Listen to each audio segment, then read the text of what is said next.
Welcome to Spurs Ration TV. Right, today we're in a bit of a somber mood. Okay, just let me say good evening to all of you in Asia. Uh, Good afternoon to all of you in Europe, and of course, good morning to all of you in the Americas. Right. I just want to say one word. It's just rest in peace, Jimmy Greaves, our legend. Right, and Jamie, you take it from here. Yeah. Oh, sorry. Thanks, sec. I'm just gonna take the YouTube off. Sorry, Jimmy. Right. Okay. Yes. Literally just saw the news before the broadcast. Um, Not trying to be selfish, but Jimmy Greaves was almost a family member, as far as I'm concerned. Um, Ever present in Tottenham history, ever present on our screens as a football commentator. Um, should have been more for England. He played for Milan. He played for Chelsea, ironically. He played for West Ham, I believe. But he's a Tottenham legend. Um, and he was in ill health for a number of years, but it still comes as a saddening shock when he actually does finally pass away, like every dear beloved relative. Um, and I'm gonna keep my back screen on in honor of him today. Um, and whatever the result of the game today, Tottenham Chelsea, um, we should remember the day more for the fact that it's Jimmy Greaves passing than um, a win, lose or draw for either team today. So, Okay. Jimmy, I know you had some rough trot in your last days, but now you're in heaven and you can show everyone up there a thing or two about football. So rest in peace, Uncle, and we'll see you when we see you.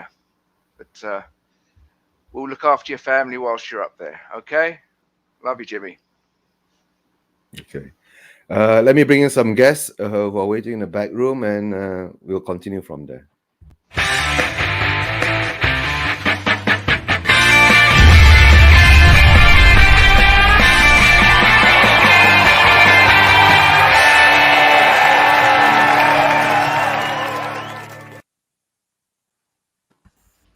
Guys, Hi. Prithvi, Scott, Shane, how y'all doing? All right. Any words for Mr. Greaves? Uh, Anyone, you can go first. Yeah, it's pretty sad news to hear. I think Jamie did a good job of saying it, and you can see obviously all around social media and everywhere Spurs fans are, you know, pouring out saying their feelings on it, and obviously you can see the impact he had on the club by seeing the statements from people, fans like Jamie and others there. So sad news. Shane? Yeah, just rest in peace, Jimmy. Spurs legend, played for Chelsea, played for was it Roma, No, Milan and West Ham. Milan, and West Ham. Yeah, Premier League legend. So just rest in peace, and my sympathies to the family. Mhm. And Prithvi, anything words? Prithvi? Pretty much gutted about the whole situation, but I hope, like Jamie said, he's gonna teach football up there. That would be a great thing. Yeah, yeah. And let me just read out some comments, right, from Wayne Bonner. Thanks for support, Wayne. Asking how I was, of course, gutted about Jimmy Greaves, RIP, football, immortal legend. Yeah. And of course, Cody. Cody, if you want to join us, the link is in the creators. Sorry, link. Yeah. If you want to join us, I'll send you the link, Cody, if you're free, right? And Cody says RIP Jimmy Greaves. True legend, not only for Tottenham, but entire game of football. That's true. That's true. Right, guys. Like I said before, we have a match coming up in about 3 hours of 3 hours time, 4 hours time or so, right? It's supposed to be a big match for us today, but what has happened has happened. Like what Jamie has said, you know, the passing of a legend. The game still has to go on, but sometimes we will just have to look at it at a different angle at the moment now. Maybe the rivalries won't be so how we call toxic or harsh or anything, but the rivalry will still be there. But at least it'll be more of a somber mood, right? Because today is the day that he actually, if I'm not mistaken, was his debut for Spurs, right? And he scored the goal against Chelsea on today itself. And I think he passed away today too, right? Another comment from Cody is that Cody says, "I would love to, guys, but the wife is away for celebration of life. I'm under the thumb. Cheers. I'll come on in the winter sometime." All right, thanks, Cody. Thanks for being in the comments and chats. All right, okay, guys. Let's start off the Spurs Vision positive. We'll call energy to pass to our team today, right? We need it. Even us as being fans, we have our differences, but we have to put it aside today. Today we're playing Chelsea. We have to give the positive energy to the players and to the coach and to all those who are involved on the pitch, right? Apart from Levy. That's it. How do you guys feel that we're coming up against Chelsea? It's a very strong Chelsea, right? Later we'll be having a guest from the Almighty Blues FC, Ankit. He'll join us to have a chat to talk about the game. But before we go on that, remember, guys out there, positive energy for the team today. We must go for the win. So let's go to Prithvi. Prithvi, what do you think today? How will we do today? Are we up for it? I think we can actually. I mean, we've made better. I mean, we've played better matches with lesser players also before. So I think we can manage a huge upset. Okay. Scott? I think at the start of the season when we said it's the best time to play City, I'm worried that this is the worst time to play Chelsea. But if we needed any, we shouldn't have needed any more motivation because Chelsea is a rival. It's a big game. We should get up for it. But with the news today, hopefully the team can help bring them together, something to kind of rally around, right? Let's win one. Let's go out there. Let's win one for Greaves. It's hard to say because you don't know the health of some of the players, right? Even if somebody like say Son is available, well, is he available at 75%? Is he available at 100%? So I'll carrying along with the positive vibes that you're trying to go with, Eugene. I'm going to say hopefully we can come out there and just put out a really strong effort, everybody pushing in the same direction, everybody pushing hard, and really what I'd like to see is some intent. It doesn't have to be full game intent of attacking, but at least some sign that we are at some point trying to take the game to them a bit and trying to be on the front foot. Shane, how do you feel about the game coming up? We welcome back the South Americans. So they got back yesterday, I believe. Hopefully they'll play a big part. I was predicting that we'd possibly go to a 3-5-2 system and put both Romero and Sanchez in at the back and possibly start Gio ahead of Ndombele in the center of midfield. Play him as an 8, play him as a more fluid player so we can get the ball from the back to the front quicker. And Kane, possibly Son up the top.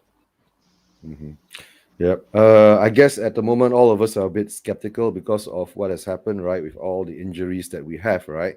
And of course, the 3 players coming back from their quarantine from Croatia, whether the fitness levels that they have, they're supposed to be training in Croatia at the same time. So let's see whether they can assimilate to the plans that Nuno has, right? And Jamie, what are your thoughts on it?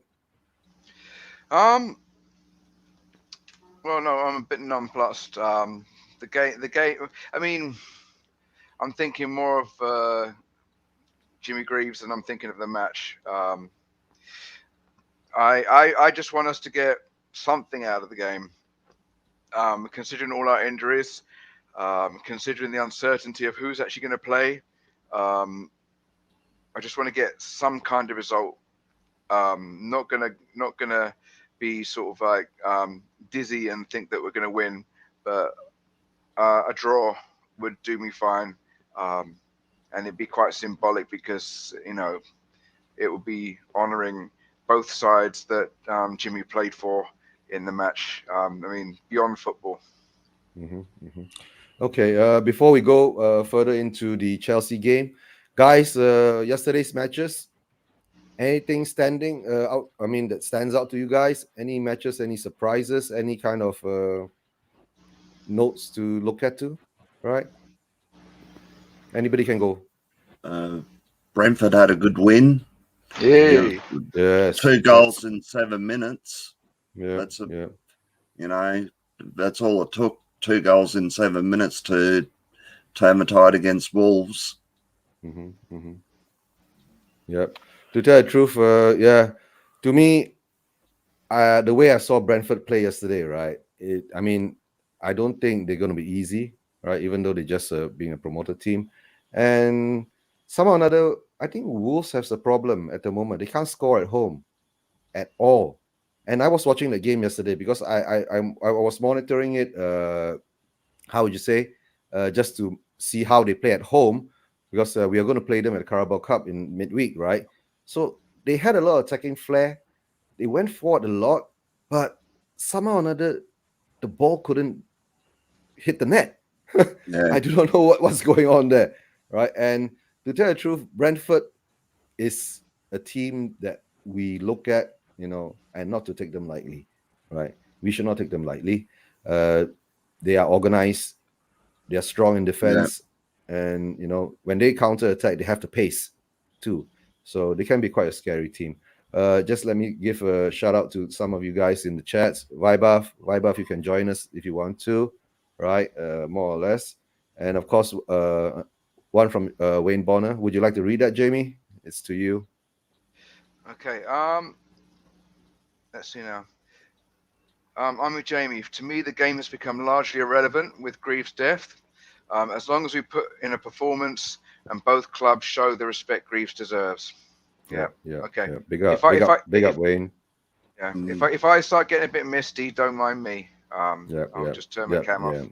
yeah, yeah. If any of us do so, feel welcome to, right? Because I don't script this, and it's good to show emotions, right? Of feeling it, the sadness that we have, right? I mean, a legend that's passed. yeah. Of course, we all feel it, right? And any other games, like Liverpool smashing Crystal Palace, right? And Yeah, we couldn't. Thank you, Liverpool. I didn't think I'd say that. The Well, we, one thing with that game was Conor Gallagher. yeah. He really stood out for Palace. Mhm, In the loss, he really shone bright. mhm. Even with the Yeah, loss, he held Palace together. yeah, yeah. that But was a bit. yeah, go ahead, Scott. But I was going to say it's a bit scary that game because Liverpool looked like they did, 2 years ago, 3 years ago when they were oh, winning the Yeah, Champions League and winning the league. Right? yeah. It was they three look like nothing, in and second gear. I thought they could have scored two or three more. Right? Jota Mhm, missed that mhm, that one which he somehow kicked over the net, which he could have easily just put in, and there was another one that he easily could have scored. So mhm, they look like the old Liverpool at their peak, which is a mhm. little bit Yeah, concerning when you yeah, think of yeah. Chelsea already also being at that level kind of right now too. So Mhm. So I guess this year's title chase is not going to be easy, right? Because even with Manchester United upgrading with Ronaldo and all that, okay. But of course, the biggest score that I, the biggest match that stood out to me yesterday was actually the M City match, right? That ended up 0-0. I think there's something brewing behind there. There's something brewing behind there because after what Pep came out and said, right, that he wanted support for the Southampton game, and somehow or another MCT didn't show up for the Southampton game, right? So there's something weird going on there. I was talking to Jamie about it. It could be maybe Pep is sulking now, right? Just like Pep Kane is gonna, is. yeah. They both are, and what Pep says that if you guys don't want me here, I can always leave, and that's like a secret password to bye bye. But Oh dear. didn't they only have 25,000 in the stadium? Yesterday, Yesterday, yeah, they only had something really tiny in the stadium. The fans didn't show up for the game, and that's what he called for, was fans to show up and support the team, and they're not showing up. no, but then when he said that midweek, right? Then the fans went back and attacked him. So I guess there's something going on behind it. There's definitely something going on behind there. But of course, that's MCT, right? That's their problem. But for me, is that I'm just being devil's advocate, or conspiracy theorist. What if Pep leaves in January and Nuno is not doing so well? Do you think Pep will come to Spurs because of Kane? Don't want him. Don't want him. He's I a want him now. grumpy I'm not. Let me moneybags grabber. no. Let me ask Prithvi about this, right? Because all you don't want him. Prithvi, would you take Pep at Spurs? I mean, I personally don't think he'd make any difference. Like, I mean, especially in the past two clubs that he's been at, he's always gotten the players he wants. And considering that we are not a club that could do that, firstly, like not not all times at least. And if Pep does come at that time, it's not really gonna matter because we're still gonna be performing the same way unless until he gets the players he wants, which is not a possibility in this club. I personally feel that that's where you draw the line. I mean, he was a completely different person when he was managing Barca, but if he's right now, the level of dependency he has on the players given to him, I don't think he can manage us. Okay, but guys, if Pep comes to Spurs, right, you heard it here first. Okay, Spurs Asian TV said it first. I'll say this: I don't mind if Pep was coming here, he would only come, and it wouldn't be a Jose situation where he'd listen that Daniel Levy says that the players are coming. The players would have to have already been previously bought, so that would mean that Levy would have had to spend 200 million in the January window, and then Pep will come. He's not in a Jose situation where he was desperate and willing to go on the hope that Daniel Levy would change his ways. He would wait. So if by some miracle he did come, I'm sure it would be he would have the 200 million worth of players coming in at the exact same time as him. So maybe it would be a good sign then, Eugene. 200 million. That's a bit low ball, isn't it? For Well, just for the January, then another Yeah. 500 million. Yeah. I don't know. Maybe Brian Daigle will be at the stadium today, so maybe Brian Daigle will push some buttons on Levy, and then he might have to react. You see. But okay, just let me read some comments from Cody. Cody says Brentford so impressive yesterday. They have no fear, an attribute we suffer from greatly. Yep, Ivan Toney is a G. Yeah, I know Ivan Toney. Right, and Cody says this. Right, Levy broke Pep by simply not picking up the phone. Right? And Cody says that Spurs Vision TV tier 1 ITK. Oh, okay, you heard it here first. Yeah, you heard it here first, right? I don't want to be ITK. ITK always gets the bad part of everything at the end of the day. And Gugoma, thank you for joining us, Gugoma. Yeah, Hi, my Gugoma. prayers with Mr. Jimmy Greaves. Yeah, may he enter Buddha. Yep, thank you. Yep. Yeah, Gugoma, thanks for the support. Right, and let's see what Wayne Bonner says. Levy won't spend 200 million, let alone 200 pounds, let alone 200 million. Yeah, That's true. That's the truth. That's the truth. reality there. Come on, when he got Jose, right, and he had spent that money, right, we wouldn't be here now talking like this. You can say, right? Kane wouldn't had wanted to leave. Okay, that's the first thing, right? To tell you the truth, what I feel is that Jose left the club after the January transfer window. He wasn't there already. That wasn't Jose anymore because Jose didn't get the players he wanted. During the summer transfer, he wanted a centre back, a good proven centre back was Skriniar. We were linked to him. We were going all through all the the smoke and mirrors that Levy does. Okay, and in there, who did we get? Rodon. That broke his heart. Part one. So when December came, remember, Jose came up in the press conference and said that we're not getting any players in the January transfer window, and you can see in his face, it's like, why am I doing here? The kind of face that he has. What am I doing here, right? And you brought me in to win things. You sold me a dream, right? You said you would support me. You said you give me what I want, right? But have you noticed very similar trait is when Jose came to us, first thing he says that we had the talent and the quality. Okay, deja vu. 18 months, 2 years later, what does Nuno says? We have the talent and we have the quality again. And I think that is what that should be. I think that's part of the contract that Levy signs with all his managers. This is what you have to say about the squad. We have quality and we have talent, even though we have shit in there. Are we past 10 minutes? Yes. Even though we have shit in the squad, right? But you have to say we have quality and we have talent. Every time you come out press conference, we have quality and we have the talent. But deep down inside, you're going, shit, we don't have any of that. Right?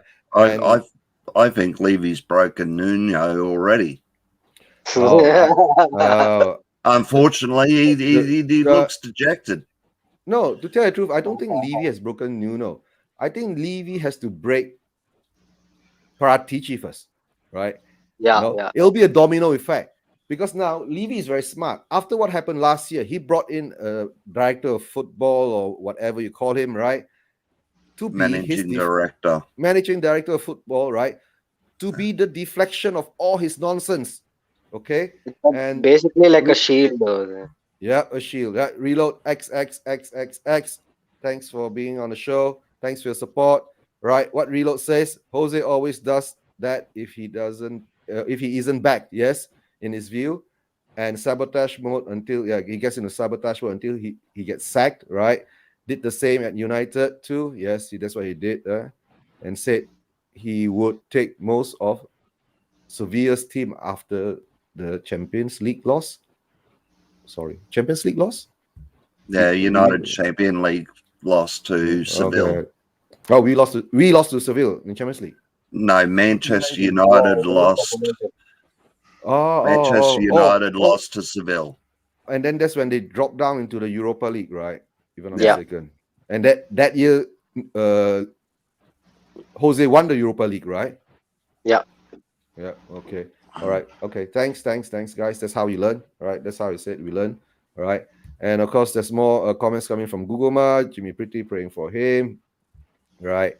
And of course, praying for me or Jimmy Greaves. Jimmy Greaves, I guess. Jamie, I'm not religious, but imagine how many quality players Greaves is teaching to play football in heaven. Yes. That's what we are talking. Jimmy Greaves, Guguma, right? And of course, Guguma goes on. Jimmy Pretty says hi to Guguma. And Cody Mack, Cody Mack? Was that the Brentford game against Wolves? Yes, that was the Brentford game against Wolves, right? So that means, how you say that? A lot of teams that are playing Wolves, a lot of teams that are playing the teams that we played, right, like Wolves and Crystal Palace, are actually showing that actually Wolves and Crystal Palace aren't that great. We took it so hard to beat Wolves, right? And we got hammered by Crystal Palace. Okay, of course, don't say we were down to 10 men and then we lost Dyer and all that into put that into the equation. But imagine Wolves were playing home, right? And they got beaten by Brentford. Okay, and Brentford is just a newly promoted team. So, to tell the truth, the signs are there. There is something not right at the moment in the club. The signs are all there, right? Maybe Nuno has stepped onto a ship which he thinks that in the beginning is great because we got all the quality and the talent, but now he finds out we don't have all the quality and the talent. All right, and and the thing, while it's going on like that, I was sitting back and I was thinking about Kane. Why is Kane being in this kind of way that he's playing? I was thinking maybe the European Championship final. Okay, I think that broke Kane in a certain way. Okay, Mm. because I think Kane is going through depression now. He's going Yeah. through depression inside, deep down. I don't think he knows it, right? He's going through maybe a minor depression that he's going through, because the way you see his reaction, the face, he's no more smiling. He doesn't have that desire in his face anymore. And of course, the breakdown of the move to M-City plus the loss of the Euro finals, I think it's building up on him. All right, it's building up on him, and it's showing on the pitch at the moment. Right, Wayne Bonner says that. Hey, Chris, hi Chris, big up Chris. Thanks for joining us. Okay. First things first. That was Chris saying. Yeah. First things first. R.I.P. Jimmy Graves, Spurs legend. Right. And what does Google Mom say? I saw a bit of the game. Watch Huang Hee-chan, and Huang Hee-chan did a splendid move in the penalty box. While what did he do? He side back heel the ball. He passed the defender. He ran over him. That was a good move. Right? I thought Wolves would score more with the chances. That's the truth. That's why maybe I'm saying Wolves is cursed at home. They can't get a goal in. Right? Kane depressed. Oh no. Yeah, that makes me sad. I hope not. Yeah, that's why I see in it, guys. What do you think about Kane? Let's go to Jamie first. Jamie. I think what I hope is what we was talking about earlier. It's the post Euros, post blockage of Man City move blues, and I just hope he's going to be professional, work it through, and in the next in the next month or two, he'll snap out of it and get on with being a Spurs player. Yeah, but the problem is that in the next month or two, it'll be too late. That's what I'm afraid of, right? Prithvi, what do you think about Kane? Well, I personally feel what you said may be right. I mean, that would I mean crush anyone's heart, man. I mean, you go all the way to the final and then lose there. Had a chance in the Champions League final, lost there as well. All League, these league, league, would, League Cup final? yeah. I mean, all this would definitely weigh down on him, and considering that he's been playing for Spurs so long, I don't think he would have actually wanted to push for a move away unless until there is something like this happening at the back end. And considering he's not getting, he's getting all these solo achievements, but none for club and country, and that would definitely gut anyone. I mean, it happened to Messi when he he lost the final in South America. I think long back, he even said he'd retire at that point of time. So I think Kane has gotten the lighter version of it, but he still feels that way. Yeah, yeah. And Scott, what do you think? I think it might even go back further than that. I don't really agree with Kane's opinion about Jose, but he obviously liked him, right? And I think he was Yeah. disappointed when he went. And I think last year kind of he was pretty disappointed how everything went. Um, I think he was kind of excited when they brought in Jose, thought that maybe this is a chance that we have and to win something now. And then when we didn't, I think he was disappointed with that. You could see kind of at the end of last year, I think. And then he kind of got up for the Euros, and it was that's a tough way, right, for anyone to lose. And you have that. It's going to take some time potentially to get over. And then when you couple that with all the Man City stuff, I think for me, it's pretty clear he wanted to go and probably thought that he was going. That's just based on comments we've seen reported from his brother. That story that they put out in the was it the Sun about at the wedding when he talked to the reporter, or whatever it was. So yeah, I think it is, and it makes sense. He'd be a little bit deflated after all that. You have all those things kind of building up on you. So hopefully, now he can see some the excitement of getting back with us and trying to win something again and a new challenge. But then you throw in, Son getting injured, which doesn't help either, right? Because now you're probably up there, you're getting no service. And it's kind of like we've been talking about Tonge, right? And Dumbelli is that, it's a lot of things that kind of keep building on each other, and potentially that's happening with Kane, right? There's a lot of just disappointment for him, a lot of negative things, a lot of things that just kind of build up, and it's kind of hard to break through that for anyone, even a professional, an elite athlete like Kane, who probably has a lot more mental strength, I'll say, than me. I don't want to say for everybody, but I think you have to get to the level that he plays at. You have to be a pretty strong guy mentally, I think, and even for that, it might be difficult to keep fighting through. If you feel like you're fighting against your own club, you feel like you're fighting against something that's supposed to make you that happy, it could be really tough. And Shane, how do you feel about it? Oh, I agree with the rest of the panel. I'll sort of want to flip this and say, what is this Sky Sports biased against Spurs and against Kane? As soon as Man City drew 0-0, they could really do with Kane. Why didn't Man City go for Kane? They needed a number 10 or a number 9. They needed Kane in the squad. It's just, no wonder he's depressed. But, he probably doesn't look at all the media and social media, but I think he does. I mean, even anybody would be depressed with that attention. Yeah, but you remember when MCD was putting 5 goals behind Arsenal, and then smacking who else before that, another 5 goals or so. Then they'll say, "Oh, we don't need Kane," right? Yesterday, when the game turned out 0-0, they need Kane, right? So I think this is weighing more on Pep than on us or Kane. You see, at the moment, I think Pep is going a bit off his wheels. Is slowly going to fall off his wheels sooner or later, because he's feeling attacked by the fan base. So if that goes back and forth too much, I don't think that's going to have a good ending. All right, but just let me read through the comments for a while. All right, Wayne Bonner says Kane needs an attacking player on the pitch with him. Yes, that's so true. We don't have one to support Kane at the moment.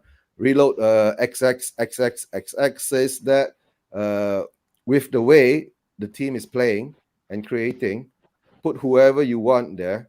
They aren't doing much better, right? What he did last season and Son isn't going to happen every season. That's true, right? I think that mental link that Kane and Son had, right, was broken down when Jose left. Okay, all right. Kane is going to get into gear today. Yes, that's what we want. Yep. Cody, positive Cody. Yeah, Kane is going to get into gear today. Positive thoughts, yes, Cody. And Cody, you got to shave. Don't forget, right? I'm going to shave your beard after that, right? Guys, if you don't know, right, Cody Max is one of the, he's a close friend through the YouTube creators and all that. He said if we beat Chelsea tonight, later, right, he's going to shave his beard. Yeah, and he's got a very big, long, luscious beard that he's going to shave, right? And Guguma says, Wayne Bonner, do you think that he could link up with Hill? Right, I think Kane works well with a partner, but since Son is out, maybe he could have chemistry with someone else. Yep. But Guguma, chemistry takes time to build, right? Chemistry doesn't come overnight like that.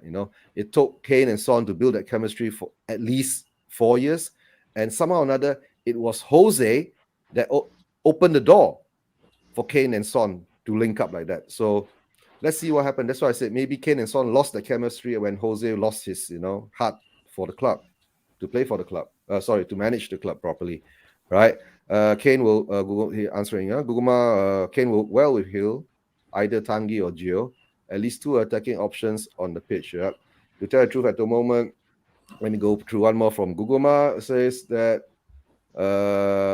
Cody Mack hope so. Kane is fighting. Right, we're gonna see Cody shave his beard. Yeah, that's gonna be a good one. Wayne says, man, that's what I'm waiting for, to tell you the truth.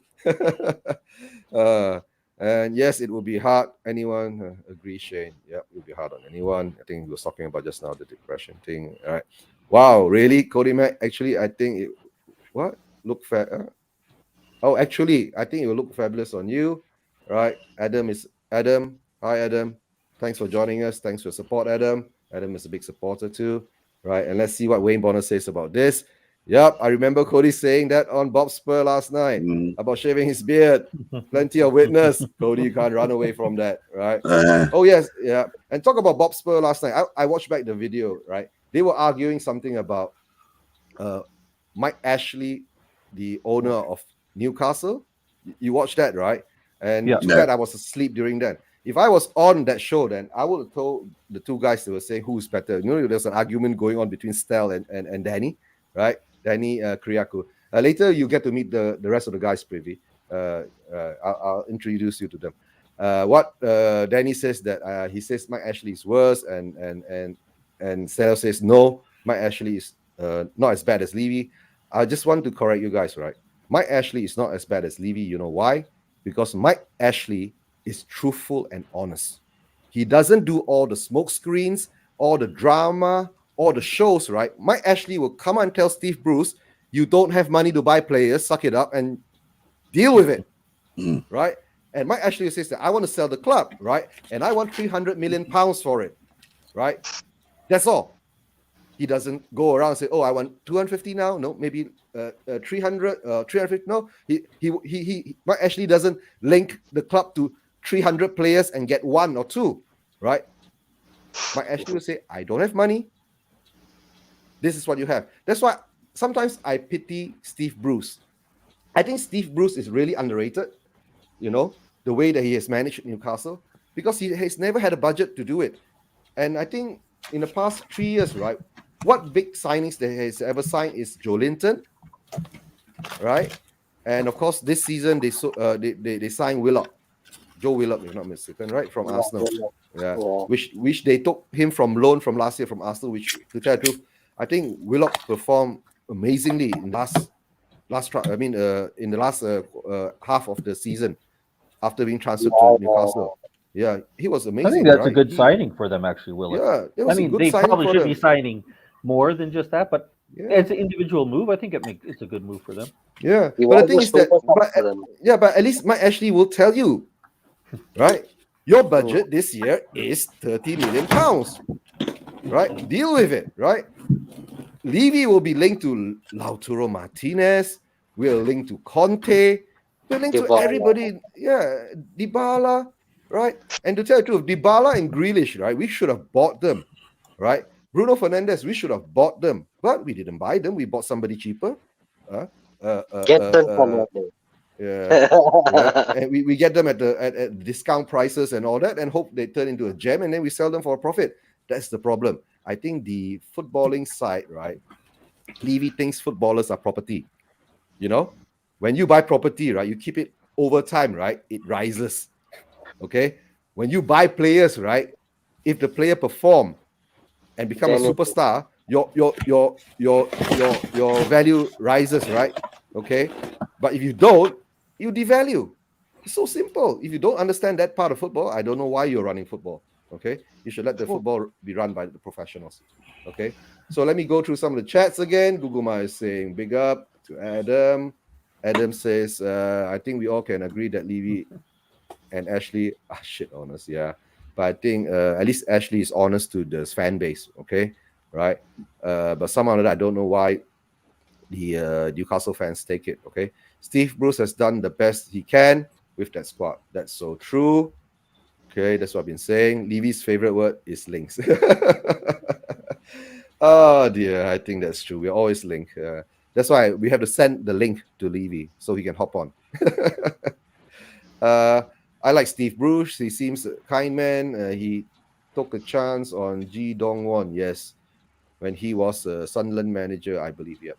Steve Bruce has. I think Newcastle had a few Asian players, right? If I'm not mistaken. Did Newcastle have one? No, I don't think so. Was it Honda? Because that was a long time. Yeah, that was a long time ago, right? Not recently, right? Not recently. Okay. I put a post in the Twitter about Asian footballers in the Premier League earlier on today. Ah, all right. So I don't know if you saw that, but yeah, they were ranking the Asian, how good Son was, and and all the other Asian players. Ah, right. And to tell the truth, right, Son is the most underrated player of the whole EPL, to tell the truth, right, for what he's done all these years. But we won't go there at the moment. Today, our focus is the Chelsea match, right? And I'm still waiting for the Almighty Blues FC content channel owner to hop on. He's a Chelsea fan. While we wait for him. Any more matches to go through from yesterday? Like Norwich, Watford. Watford beat Norwich 3-1. So I think I've come to the conclusion, right?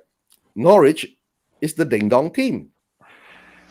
Their business plan is ding dong, ding dong, ding dong, up, down, up, down, up, down. Collect all your packages going up and down, right? And the club will be rich, right?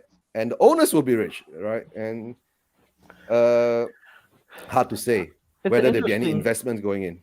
Interesting to watch him because, Daniel Farka, is that how you pronounce his last? Their manager. Yeah.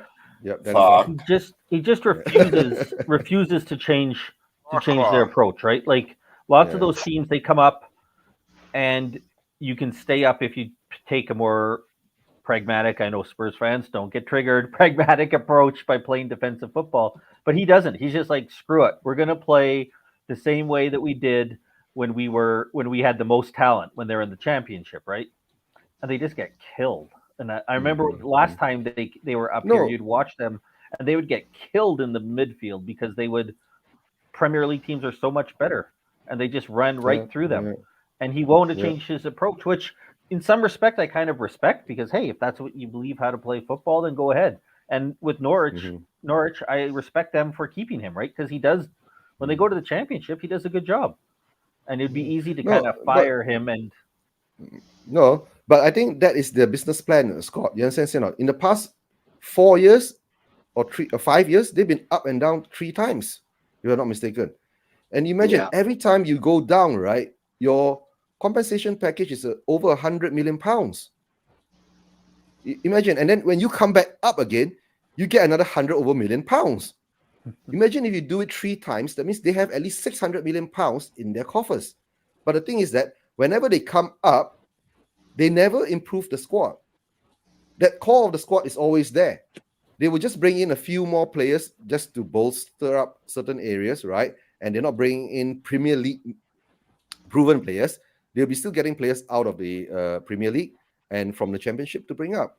So I think that is the formula that they go by, Like for Chelsea has a very good youth team formula. They buy you remember they got banned because of that for 2 transfer windows, because they were going behind the back and talking to the parents to sign youth players, under 16 players or 16 and above players before you can sign a contract and all that, right? And then when they found that out, right, they've bought like 30 or 40 players already per season for the past 3 or 4 seasons. So Chelsea has got hundreds of, at least 100 youth talents in their academy. Okay, like you see what happened to Lukaku. Lukaku was in Chelsea, couldn't get into the first team. Then they sold him to Everton, correct? Was it Everton first, right? Everton. Then after Everton, then it was MU, or was it MU Everton, if I'm not mistaken? No, West Brom also was there. And then he was in West Brom for a loan or something. Yeah. Then after, when he went to Inter Milan, when he's like, he's gone all over the place. He's developed, right, his speed, his build, and all that. Went to Italy to learn the trade there. And when he won the Sierra with Inter Milan, Chelsea buys him back. Okay. And to tell you the truth, the talent that Chelsea has in the Premier League now, you'll be surprised. Players like Guehi, right? There are a lot of them running around. That's what I was going to say, Eugene. It's scary, right? Like they're not just the best, arguably the best team right now. Like we just played Palace, and who were probably the 2 guys we talked about most, or 3 of the guys we talked about most was Chelsea Conor Gallagher for sure, and then maybe the Edouard, and then Guehi, right? 2 guys that are. Guehi plays for Southampton, if I'm not mistaken. No, he plays for Guehi is in Palace. Palace, okay. Oh, Guehi's in Palace. And they have another Guehi in Southampton, if I'm not mistaken. Oh, okay. Right? But okay, like I'm saying, that's why Chelsea's business approach is this way. They pick all these talents up, right? Yeah. When the time is right, when they're 18, they sell them for 10, 20 million pounds, 10, 15, 20 million pounds. One player goes for 10, 20, 50 million pounds, right? They sell 10, they got 100 in the coffer, 150. That's why they can go out and buy the big players with that players, That's why what our owners do, right? All the money we make, right? We buy property. That's it. We buy the best property around London, right? And we develop it, right? And we will make money from the property, No if, no buts, right? But in the long term, okay? But the footballing side gets left behind. So what I think now is that Spurs must change their youth program and their mentality, right? Develop them, sell them at 10, 20 million. When they go up and when they become a superstar, buy them back. Maybe that's the plan that we should go on. Maybe Don Paratici and maybe the youth team should go and have a look at that, right? Just let me read out a comment from Adam. Adam says that Norwich are already relegated. Yeah. I think that's Norwich's plan to get relegated, go down. Like I said, Norwich business plan is, right, get promoted, collect money, get demoted, collect money, get promoted, collect money, get demoted, collect money. That's a good business plan too. That's why I've been telling Levy, if you love money so much, right, you must also do that to Spurs, right? But I don't think he dared to do that, right? Yeah, that's, talking about that Chelsea plan, like you said, they bring in the youth was one of the big reasons why I wanted us to look at Ragnick to come in. Mhm. The guy from RB Leipzig, who was there before, and not because necessarily I think we could set up the exact same situation where obviously they benefit from having Salzburg and Leipzig, so they have basically a feeder team that they can develop all their players. But if you look at Leipzig, they do a good job of bringing in youth, so that when they develop youth in their system, then they sell that youth on when they get good for money, and then they bring up a new guy from their system. And I'm surprised that Levy didn't want to go for that, because it seems like a perfect system for him, right? Because he doesn't have to buy. He can build, if he will talk about when he buys. You generate your funds from the sale of your youth. Yeah, that's what he should be looking for. But Levy does that. Levy does that. He was trying to generate the funds, right, from buying players from around the age of 20 to 23. Yeah. See? And usually when you buy players, when you get a gem from the age of 20 to 23, right, wouldn't you want to keep him at the club instead of selling him? It would be nice. Yeah. But the problem is that if you have your business plan wrong, right, Levy, listen, you got your business plan wrong, all right? And you heard it from Spurs Vision TV. Right? If you get your business plan wrong, change it. Why are you so stubborn? You've been doing this for 20 years and it's not working. You're not getting results.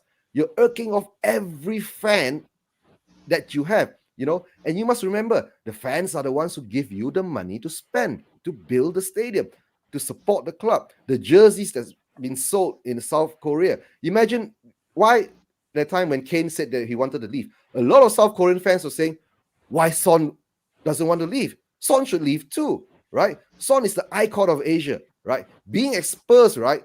Not winning anything as an icon of Asia. What kind of bullshit is that? Son should go to Real Madrid. Son should go somewhere else. But no, Son is loyal to us, Spurs, right? We love Son. Son loves us. He has showed his loyalty. He has signed his extension, his contract, right? He's going to be with us until 2026, if I'm not mistaken, or 2024. 25. Or 25, all right. 3-year deal, wasn't it? Or I don't know. Yeah. 25, right? 2025, I believe.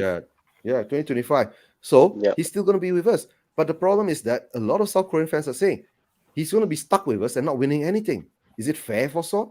Like a lot of our Spurs fans say, is it fair for Kane to be stuck with us and not win anything? But what about Son? Is it fair for Son? Right? So, like I said, Son doesn't want to leave. He wants to fight and he wants to win things with us. Kudos to him for the loyalty and all that. We love him for that.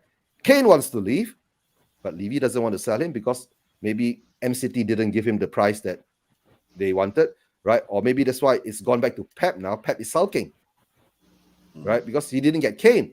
Pep didn't want Grealish, okay? Because he has a lot of Grealishes in his squad at the time. You got Kevin De Bruyne.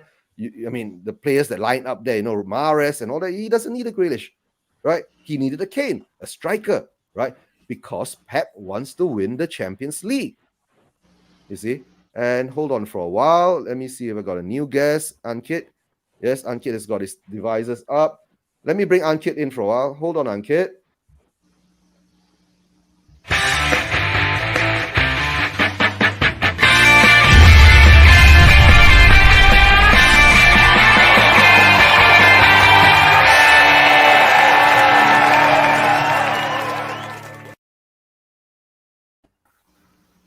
Hi, Ankit. Hello.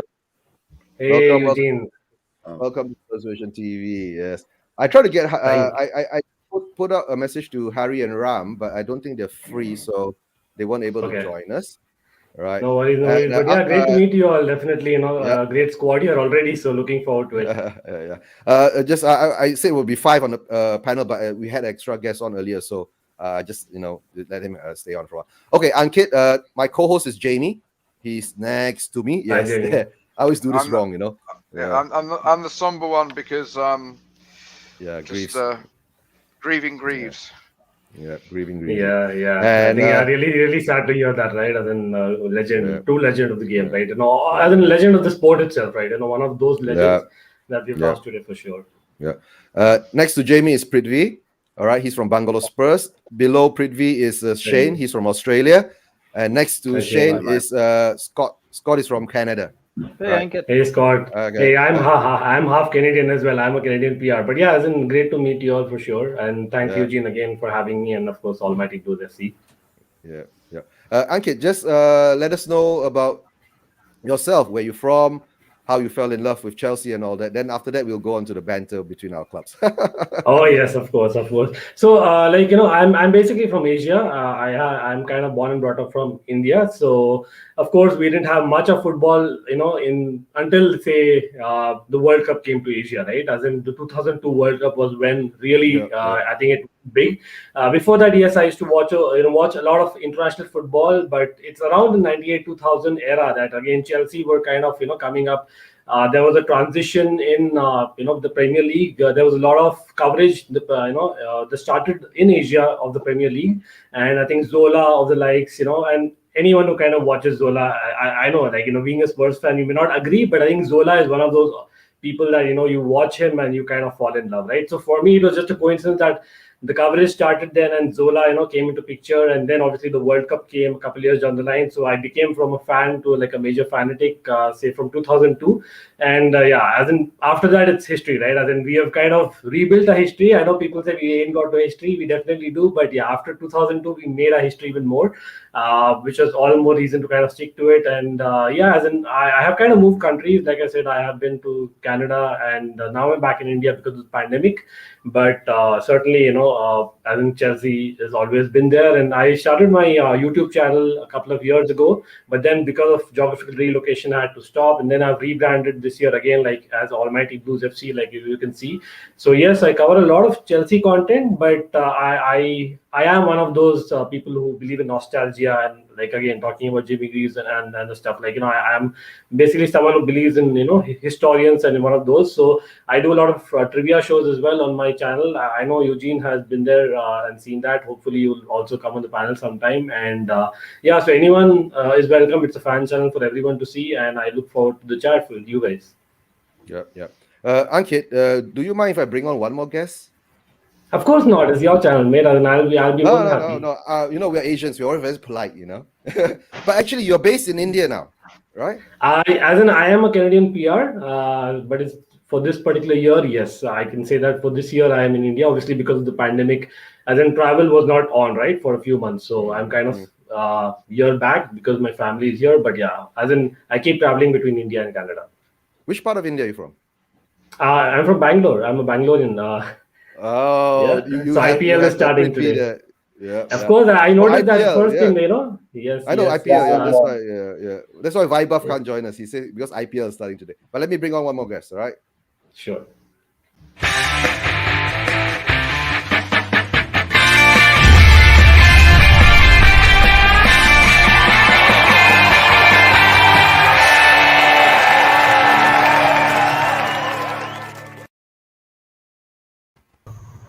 Hi guys. Soham. Hi guys. So, The Bangalorean. Hey, You're from Bangalore or from Kolkata? I'm originally from Kolkata. I live in Bangalore now. Oh, we have three Bangaloreans in the panel then. Great. Yes. Yeah. Soham, meet Ankit. Ankit. Hi Hey, Ankit. Sam. How are you? Yeah. He's from Bangalore Spurs, Kolkata Spurs or Bangalore Spurs. Both sides. No, as in no Spurs, but yes. Chelsea. Yeah. But yeah, so as in welcome, man. Definitely. Yeah. And of course, let me read up some comments from the chats first. Adam says, mentality has been a huge problem in recent years. Yes, we've been talking about our problems, Ankit, right, in the chats and all that, right? I can And imagine. Guguma says, welcome, Ankit. Thank Right. you. And then, of course, controversial opinion. Son is more loyal than Kane. Yes, we know that. That's cool. And then Guguma says hello to Soham. Adam says hello Hi, to Guguma. Soham. Right. Hey, Adam. Yeah. Okay. Let's come down to today's game. Let me see. Since Ankit is the guest here, and I mean, surrounded by all the Spurs fans, and we hope we No, he's won't. not. According to your display, he's been cornered. Cornered, all right. Right. Bring And it of on, course, bring it on. yeah. And of course, Ankit, Jimmy Greaves was a Chelsea player too, right? Was a Chelsea player too, right? Yeah. So, and of course, he played most of his career with Spurs, if I'm not mistaken, right? He got Yeah, most I of think his he accolades. he was like, as a youngster, obviously, like he was in the Chelsea academy, and then he grew up at Chelsea, and I think he had about 4 to 5 seasons and brilliant seasons at that. Like, again, even till date, he is still counted. Like, if you ask any Chelsea fan of the yesteryear, they will count Jamie Greaves in probably the top 10 players ever. Like, someone who knows history, right? Yeah. Even though, like, I know he played a lot at Spurs, a lot more. I think he scored almost 300 goals, right? 266 goals, if I'm not wrong. 266, yeah. 266. Wow, that's unheard of. Like, just imagine, like, that is something of, like, in today's day and age, we can't even think of. I always say that Frank Lampard is the greatest ever player, but no, because that's something that I've watched with my own eyes. But if I had watched Jimmy Greaves, like, I'm sure, like, I would have probably sung praises of Jimmy Greaves the way I do of Frank Lampard and John Terry. Like, for me, he is not only a Spurs or a Chelsea player. For me, even for England, like, I think he is someone who was highly underrated in the modern era. I know that obviously in the past he was praised a lot, but I think in the modern era, as in some youngsters don't actually realize how big of a player he was, and not just a player. I think he brought about a lot of change in football. Like, I believe some of the leagues that he wanted to start, were kind of for pure entertainment, and he was really a fun-loving character as well.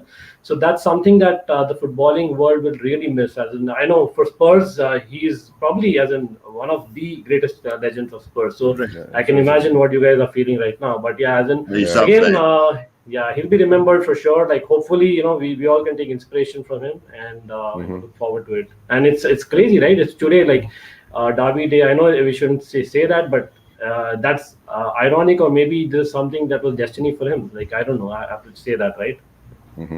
That's true. And of course, we come back to the match, right? Ankit, since you're here, your Chelsea team this year, the potential. I mean, it's all there, right? It's, to tell the truth, it's for you guys to take it.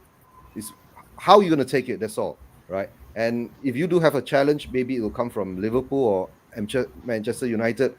I don't even see M City having the challenge this year, because M City, I think they have some internal problems that is starting to come to the surface. After they couldn't buy Kane. Yeah, I think that's a controversial take, but as a knowing Pep Guardiola, I would still say that he'll get Man City functioning. It's just the beginning of the season. We remember the transfer window fresh, but I think Man City, we all know, can score goals for fun. It's about them kind of having that edge in those big games, whether they have it. Just like Spurs, I think Spurs played a brilliant game. I think with Nuno being at Spurs, for me, like, I would still be careful putting us as the favorite. Yes, on paper, the kind of business we've done the last couple of years, we won the Champions League, we have Thomas Tuchel at the helm. We should technically, beat most of the teams, including Spurs.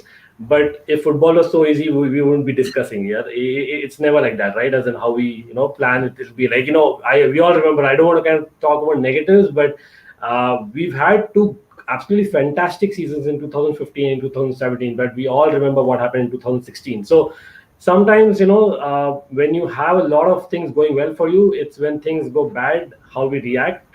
With Thomas Tuchel, we've not been there yet. Under Frank Lampard also, we were on top, I think, at the beginning of December last year. And then within a month, when, again, ironically, we lost to a London club in Arsenal, who were not in form at all. And then Leicester, it kind of started, and Man City, those three losses, and then Lampard was suddenly, sacked. So I don't want to say that, but yes, on paper and the way things are going, I am gassed because yeah, it's Thomas Tuchel and Lukaku coming back has given us that extra, the motivation, just that extra confidence, right? That we're probably missing in front of goal on the pitch. So on and off the pitch, yes, we are well settled. But yeah, again, Nuno, I have to say that he's a tactician, so the game will be interesting for sure. Yep. Hold on for a while. So you're probably going to be missing Ziyech. Is Ziyech going to be playing today, or is he going to be I out? doubt it. Is he out? Yeah, so I think obviously Ziyech scored a couple of goals in that friendly we had, right, on Stamford Bridge. But he is fit from what I know, but he isn't like match fit or in form, if I may say so, because after that shoulder injury came back, he had a couple of poor games, simply put. So I wouldn't start Ziyech if I was picking. Like obviously, for us, the main thing is about the front three clicking, which did not happen last time, right? So this time I see Mason Mount, Havertz, and Lukaku being the front three in most of the important games. Mason Mount covers, I think, a lot of midfield as well. So for big games, I think he's key in terms of the tactics, and I think in terms of creativity, I think Havertz and Ziyech are two players, and Havertz is the form player, I would say, and of course someone who's more confident right now. So I would play Havertz, and Lukaku, I think it's there for everyone to see, right? So these are the three people I would pick. Yep. Just hold on for a while, Ankit. I have to bring on one more guest. Yeah.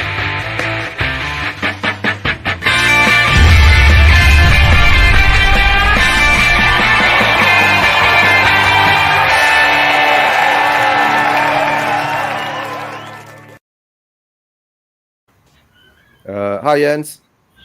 Hello, everyone. How are we? Hey, Jens. Jens, have you met everybody? I believe so, although I'm not too keen on meeting Ankit, to be honest. As he's a Chelsea fan. Wow. We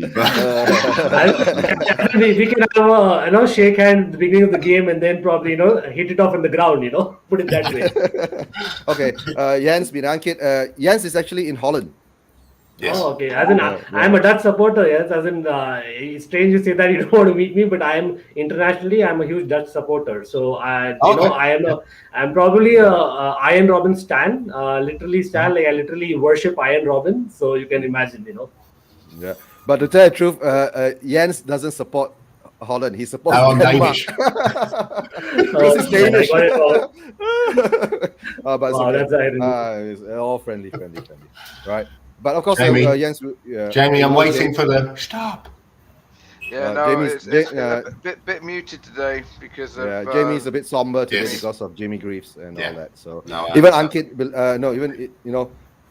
Jimmy Greaves, the legend, right? I think he's considered the legend of Spurs, right? Yeah. Played for Chelsea too. So we're all in more or less that same kind of vibe at the moment. But Greaves, Blanchflower, Hoddle, and Gaza. Well, maybe Gaza, just about. Right. And of course, we were talking about Dean Austin? Ledley King. Ledley King. Sorry. Okay. All right. Yeah, I know. Usually Jamie is in a very, today he's not himself today, so we'll just give him a bit of. It's not every day this happens. Yeah, of course. Yeah, absolutely. And of course, Ankit, right? We were talking about the Chelsea team. Okay. Today, any team news from you guys? Have you heard anything? Any changes? Shane was asking about Ziyech, whether he'll be playing or not. Yeah, I think Ziyech already spoke about, but yeah, I don't expect him to start. But he's fit as such. But yeah, I think N'Golo Kante is a big question. Like I'm sure, like as Spurs fans, also you would like to know, like because he's the difference maker in the midfield of any team, right? And then if he plays, he kind of covers two people. I actually doubt he will start because yes, I think Tuchel told in the press conference he is fit and ready to start. Mm-hmm. He mentioned that, but again, Tuchel is a great man manager and he is a man of words. Like we all know that, I don't see him starting. Again, if he starts also at max, I see him probably coming off after like the halftime mark or the hour mark, right? Because then he's had a lot of problems and it's a reoccurrence that he's had of an injury. So with the reoccurrence and I think the busy part of the season, I would not risk him. But I think he is the only doubt. And of course, Pulisic is out. Pulisic, I think that is something of a creative element we are missing because Hudson-Odoi hasn't been himself. Lot of potential, but he's played at right wing back at times, and I think Tuchel hasn't played him in that attacking zone yet this season. So I don't see that creative element, being there except for Havertz. So that's the only little worry that I have. Like, will we be able to create enough if you get men behind the ball, which Nuno is known for, right? And I'll open up to you guys. Any of you guys have any questions for Ankit? I was going to ask about Pulisic, but yeah, Ziyech and Pulisic were my two, and N'Golo Conte. I've heard that he's fit, but N'Golo Conte's fit, but probably won't start, is what I heard, which is good from our end, but not so good on your end. Yeah, but only thing is, sorry, I just add a quick point there, Eugene, if I may. Go ahead. This is about maybe it's a blessing in disguise because I know that we are playing a midweek cup game as well, right? I know that in cup games, especially with Villa, the way they're playing, they're great. That's our next game. So we probably may need N'Golo Conte there anyway. So I know that I'm probably sounding as though we'll be able to do the job, but Kovacic and Jorginho, I think they have been fantastic as well. Like whenever called upon. I know we cannot compare Conte, but Kovacic, I think along with Lukaku, he's probably been a player of the season till now. I know it's just a month, but he's been really up there in terms of the main man in midfield. Like I know Jorginho won the European Player of the Year, but for me, Kovacic is the person that even if Conte comes, I would have thought twice. That's how good he's been recently. Yeah, I think under Tuchel, he really, pushed himself. Like I could see a lot of crazy results because of him. Most of these Lukaku goals also were assisted by Kovacic. So, Right. I think it's probably because of Saul, right? Because we signed Saul last season. Again, we didn't have that. I know Billy Gilmore was there, who's out on loan right now, but that didn't push the first midfielders enough. So maybe Kovacic, as in at times, took it easy. It was clear in the body language. Saul coming in, obviously, Spain international. I know he didn't do well in the first game, but he has lots of potential. For me, he's probably having attributes more than Kovacic. I think Kovacic has really upped his game. I'm just kind of touching wood right now that he stays fit as well, because again, problem is our injuries. Like again, I know Spurs have a lot of injuries. I don't know how fit are your wingers. How about that, Eugene, or anyone? Between anyone? To tell the truth, right? We I don't know. was saying something like, I don't think Tuchel will change what he has. The winning formula is already there, right? So I guess he will still maintain the team that's been playing out there in the Premier League, right? And for us to talk about the injuries, any of you guys want to take it? Is there any answer long other have you than we got? don't know? We don't know who's hurt or how bad they're injured or what. We don't know anything. No, the thing is that okay, I'll go one by one, right? Okay, Prithvi, tell Ankit about our injuries. I don't know where to start. I mean, I think it started off with our international friendlies time, and we had lost Gio, Sanchez, and Romero because of the whole Brazil mishap. Once that happened, then we see injuries faced by Bergwijn and Son as well. Then coming back to the game that we had against Rennes, we faced two more injuries in the form of Lucas and Bergwijn again. So now it's like our wing is down the hill. Yeah, but the centre backs should be available, right? As in, I think their quarantine period must have gotten over Romero and Sanchez. Yeah. Depends how fit they are, though. So. Yeah, it's not really sure whether they'll get to play. It all depends on who Nuno names at the end of it all. Yeah. So I'm sort of hoping for a rejuvenated squad, but yeah. And they'll be turned up for the game, like that's for sure. Because I think just quickly touching upon those names that you mentioned, right?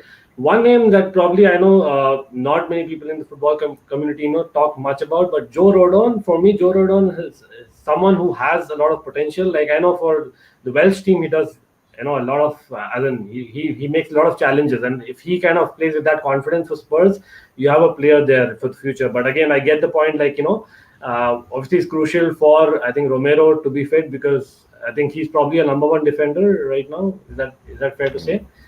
Hopefully, Ideally, he hopefully. is. He hasn't played for us other than I think the one game against I, Paco de I Ferrer. Did he play Yeah. 2 games, anyways? But he hasn't played for One us. game. He played barely for us. I think he might have come on late, but I mean, hopefully, barring ideally, last he is the best. He's our top defender. I think. Yeah, like the 3 guys just arrived yesterday morning, I believe, right in London. That's when they first yeah. could get back Saturday morning. I mean, Martinez played for Villa and he arrived that day and played that afternoon, and he got a clean sheet. So it's certainly possible. But I mean, one of the Keep it issues like we that. have is that Romero hasn't been with the team that much, right? So it's not Yeah. just that he's coming back; it's that he's barely really played. Yeah. And Lo Celso has played as a sub, so it's not just that they have to come back from being gone on the international duty. We're not even, it's kind of debatable how much they were integrated in the team even before they left. Yeah. But we're at this place, right? Because we don't know whether what Dyer's health is. I don't. I don't know. I don't even trust that if he is able to play today, that he's actually fully fit. Son, I think there's no chance that he's fully fit, whether he plays today or not. Same with Moore or Bergwijn. Like, so are we now going to just be forcing guys to play at 75%? And that's not exactly what I want Chelsea, because if we have guys at 100%, it's going to be tough for us, right? So it's basically the answer is it's a mess. Our injury and everything situation right now is an absolute mess. How is I this mean, guy, the new guy? Brian Gill. Has he played for you yet? I think he played in midweek, right? he's played a Yeah, couple of games. Premier Not League, I not think he was substitution, and then I think he played a full game against Ren. He played Ren, full Ren, games yeah. against Ren. Yeah, yeah. And You Soham, you anything you to was a striker in the Ren game as well, like, towards the yeah. end. And Soham, what do you think? Any thoughts on that? See, as in So for me, as in we have like in the past again, like I'll probably remember the Arsenal game which ended Lampard's kind of tenure, right? We started the end of Lampard's tenure rather, right? As in Arsenal played with a lot of youngsters that game, and we were against an unknown, right? So, yeah, and that is where we were stuck. And by the time we could figure out what's happening, you guys, sorry, not you guys, Arsenal. Sorry about that. Arsenal scored a couple of goals, but yeah, as in that is something that I can probably see as in Nuno going with. He'll probably throw in a youngster. I'm guessing Brian Gill today. Those listening about all these injuries, and at the end of the day, like on paper, like he's good. Like I know he's not played much in England and so on and so forth, but he is good. So maybe an unknown element is something that you would want to get surprised by. And anyway, I think the approach that Spurs will take will be counter-attacking football. So with that, I think probably Brian Gill is a winger as well. So it makes sense for him to kind of be that unknown person. If he kind of can pull off something there, you never know, right? So I think it'll probably work the other way around. Like I would have been like honestly, if you ask me, I would have been happier if Bergwijn was playing. I know Lucas Moura is really good. I rate him, right? I'm one of them who rates like FIFA. I always played with Lucas Moura. I always bought Lucas Moura, right? But all over the years. But again, for me, Bergwijn is someone who has a lot of skill in terms of pace, who beats the player, etc. But he still does not have that finishing ability like a Lucas Moura. So I would rather have a Bergwijn than an unknown quantity in Brian Gill. I don't know if you're getting what I'm trying to say. So that's what I think about it. What about you? Soham, what do you think, Soham? In terms of unknown quantities, everything goes as long as we don't have to see Jack Clark playing on right wing. I do not want to see that. I do not want to see Wings. Jack Clark playing against Chelsea. I Because don't I'm want to see thinking, I'm Davis. thinking of winger options in our club. All I can think of are Brian Hill, Ryan Sessegnon, who's injured again, and Jack Clark. That's it. Oh, all right. And that does not that does not really fill me up with confidence. So what this might do is that we might convert to a sort of like a 4-4-2 diamond dish thing, like we did against Villa, and that did not go well at all. And if that happens, that means that Harry Winks will get an appearance on the day that Jimmy Greaves started. My goodness me, I do not want that to happen. Oh, I do not want that to happen. Anyway, yeah. Oh, yeah. I mean, poor man Yeah. would be turning in his grave if he watches Harry Winks play on the pitch. Anyway, yeah. And- Yeah. yeah, but anyway, yeah. But no, on a serious note, I think Lo Celso will start simply because we do not have any other options. I think now it's a toss up, really. It's a toss up between Brian Hill and Harry Winks, to be honest. Because I think the midfield three of Pierre, Skip, and Ali will stay. All three of them have to start. Kane will start. That's a guarantee as well. So all you have is like two more slots, and you have three players to go in there. So you have so basically it's a pick of any two between Hill, Wings, and Lo Celso, depending on what formation he's going for. Another thing that could happen is that he could just have the midfield three of Skip, Pierre, and Ali, and play Lo Celso maybe in the number 10 position with Kane up front, and play five at the back. That might happen since both of our centre backs are available from the international break thing.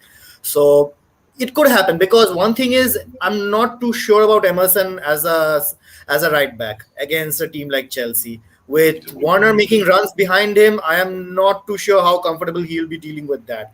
Like last week, we saw that he's not too comfortable in one-on-one duels. Like Zaha tore him to shreds. Zaha tore him to absolute shreds. And if it wasn't for Skip and Tanganga around him, it would have been really nasty for him.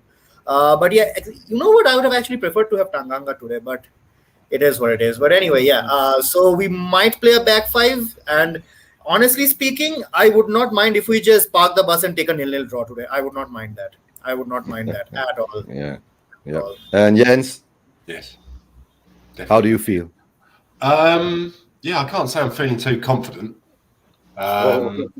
Also, yeah, feeling a little bit down because of Sir Greaves passing away.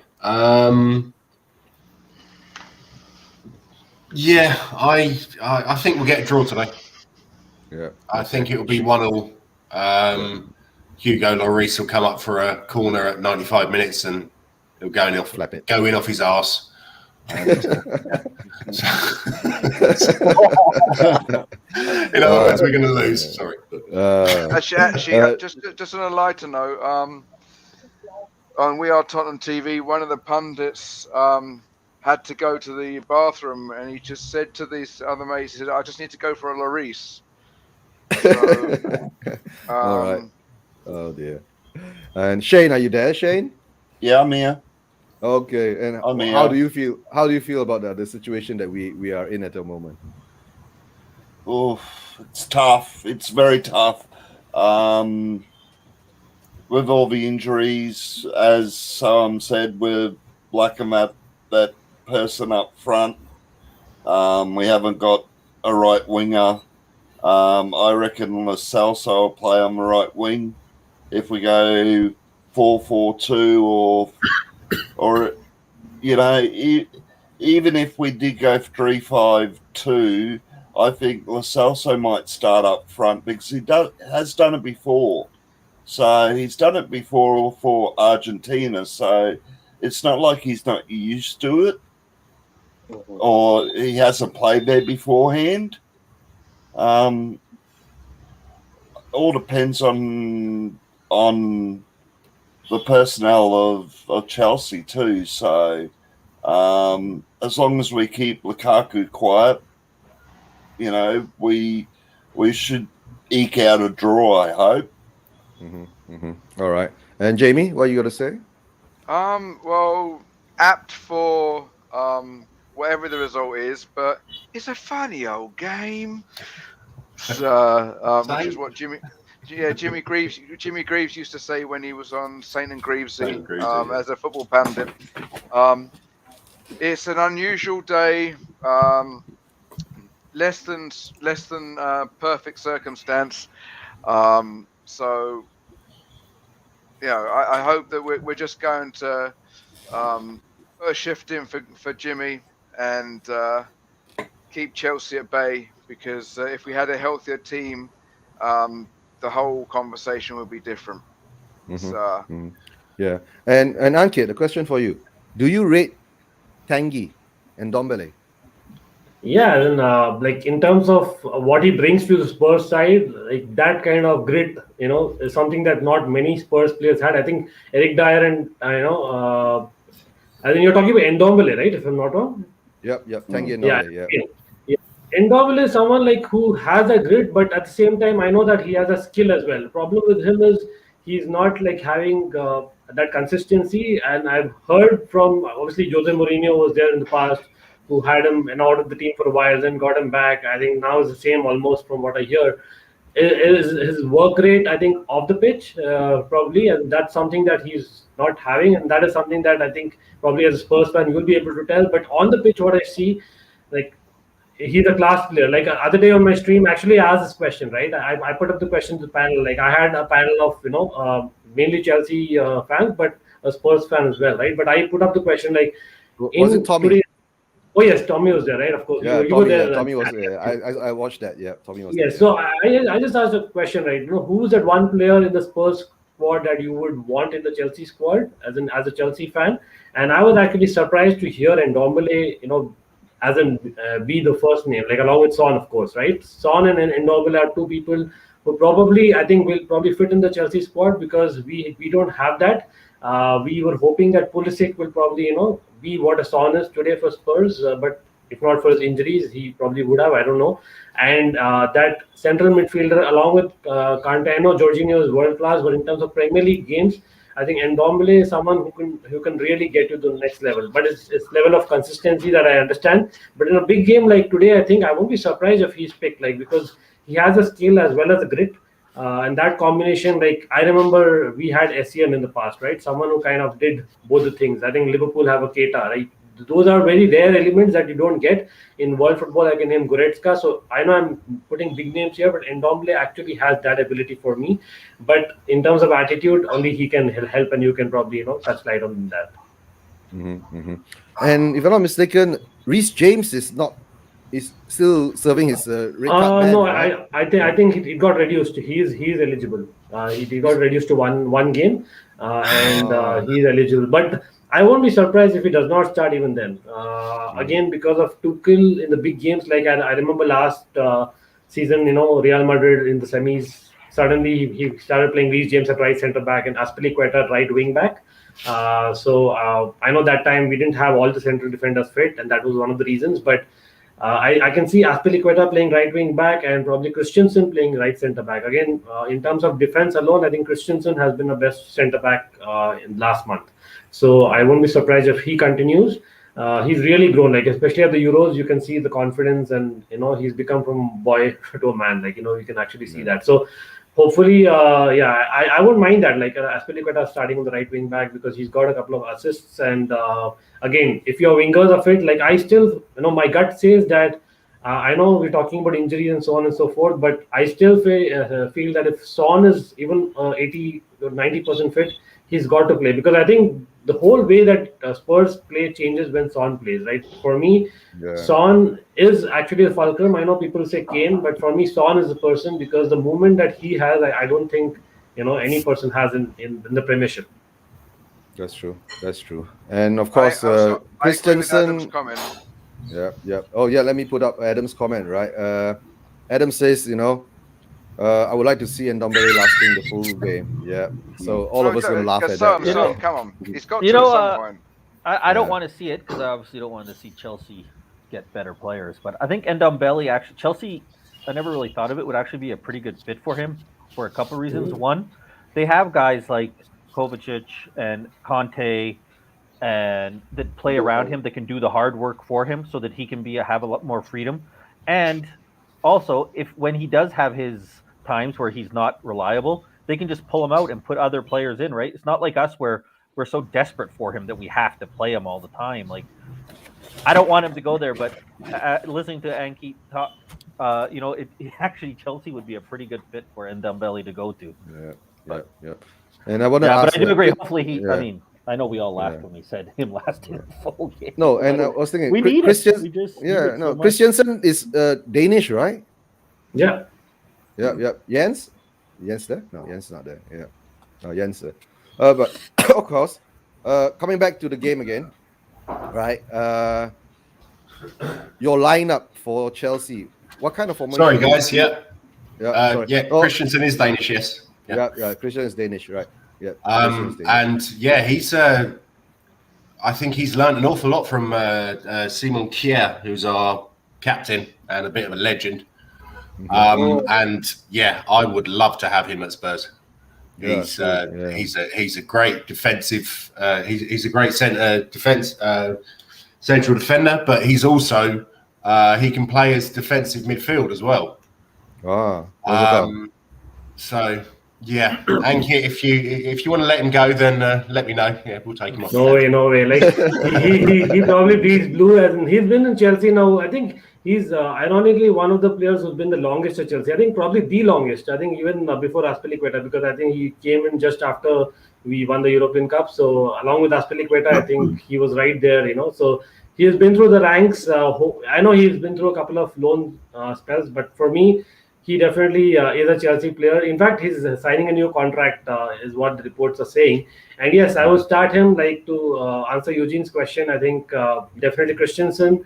I would go with Thiago Silva. I think an experience like him in the big games is definitely on. And Rudiger. Again, Rudiger has at the left centre back. I don't think anyone moves him. He's playing every game if he's fit. Left wing back. Now this is some interesting call because I know Spurs wouldn't like to see Alonso because Alonso has scored goals for fun against Spurs. But I don't know. My gut says that Tuchel might just start Chilwell. He got Chilwell last match for I think about 15 minutes. Maybe wanted to ease him in and then probably start this game. That's what my gut is saying. But actually, if I tell my mind, like I rather have Alonso starting because it's just that he's done so well against Spurs. I would want him to continue that form because some people have that, right? Some players definitely have that. And then, right, like I said, right wing back, I'd go with Azpilicueta. Central midfield, I would not be surprised if Kante starts, but I think logically speaking, I see Kovacic and Jorginho starting because of the fitness levels of Kante. And up front, like I said, Mount, Lukaku and Havertz, but Werner is an interesting call. I know someone mentioned about Werner. That's a great suggestion there. I can certainly see Werner playing a big part. Only reason I don't see him starting personally because he hasn't even started yet in the season. So throwing him in a big game like this, we all should respect the fact that we are playing away as well. As in Nuno's teams does very well against big teams. So. In fact, like ironically, the very first game of Tuchel was, just hold on, Ankit. Welcome, Sure. Cody Mack. Hi guys, how are you? How are you? I think Cody will just have some time free just to get a chat with us because he's looking after the kids at the moment. Yeah, say hi to everybody. Shave your beard off. Cody, shave your beard off. Cody, shave your beard off. We'll just let Ankit know because you look at Cody's beard, right?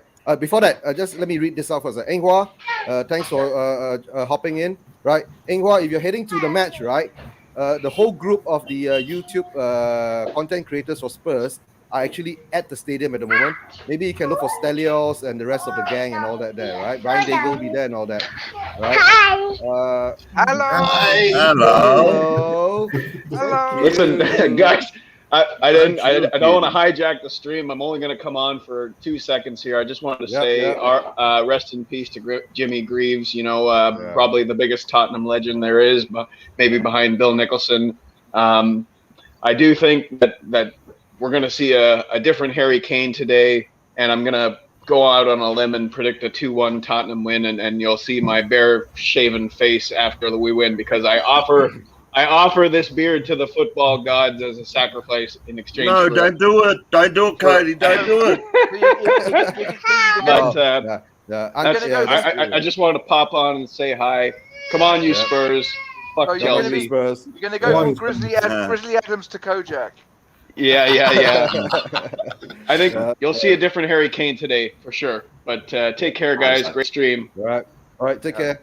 Take care. Thanks for being on. Yeah.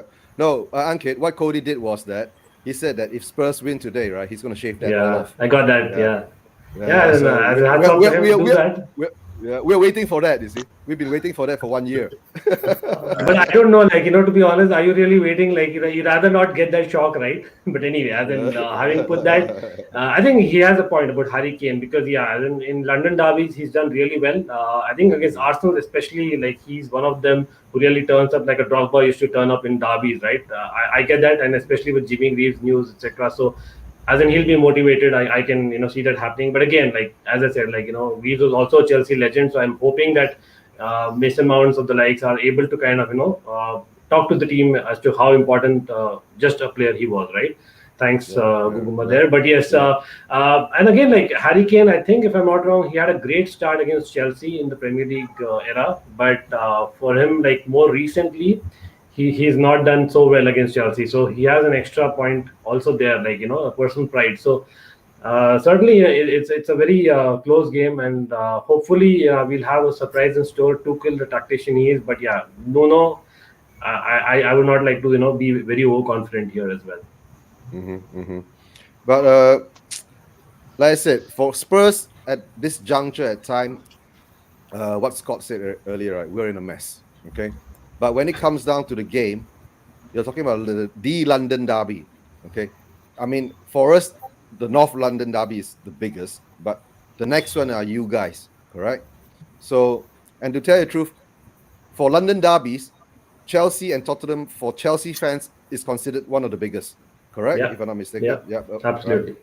Yeah. So, like I said, during a derby game, a lot of things go out the window, especially like form and oh dear, who did I take out?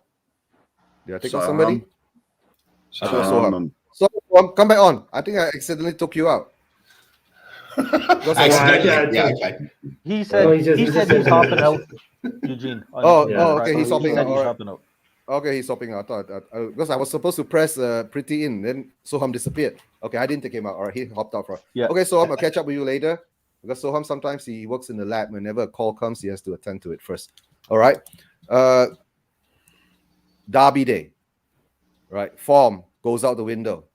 It's all about that the day itself and the performance on the pitch. Right. If our players give it our all, most probably we will give Chelsea a fight. Correct. And of course, I'm sure Chelsea will give it their all too. Correct. In the end of the day, one little thing will be that slight little catalyst that changes everything. Okay. Maybe it'll be a mistake from someone, or maybe some genius kind of footballing thing that happened. Tanganga getting sent off. Only having Laguna is 3 points behind us. Yeah. No, Tanganga can't get sent off. He's already been sent off. So yeah, he's not going to be there. He's not going to be there to be sent off again, right? But of course, we do want to win this game because all of a sudden, if we do lose it, Arsenal is breathing down our back because next week we play Arsenal, right? So,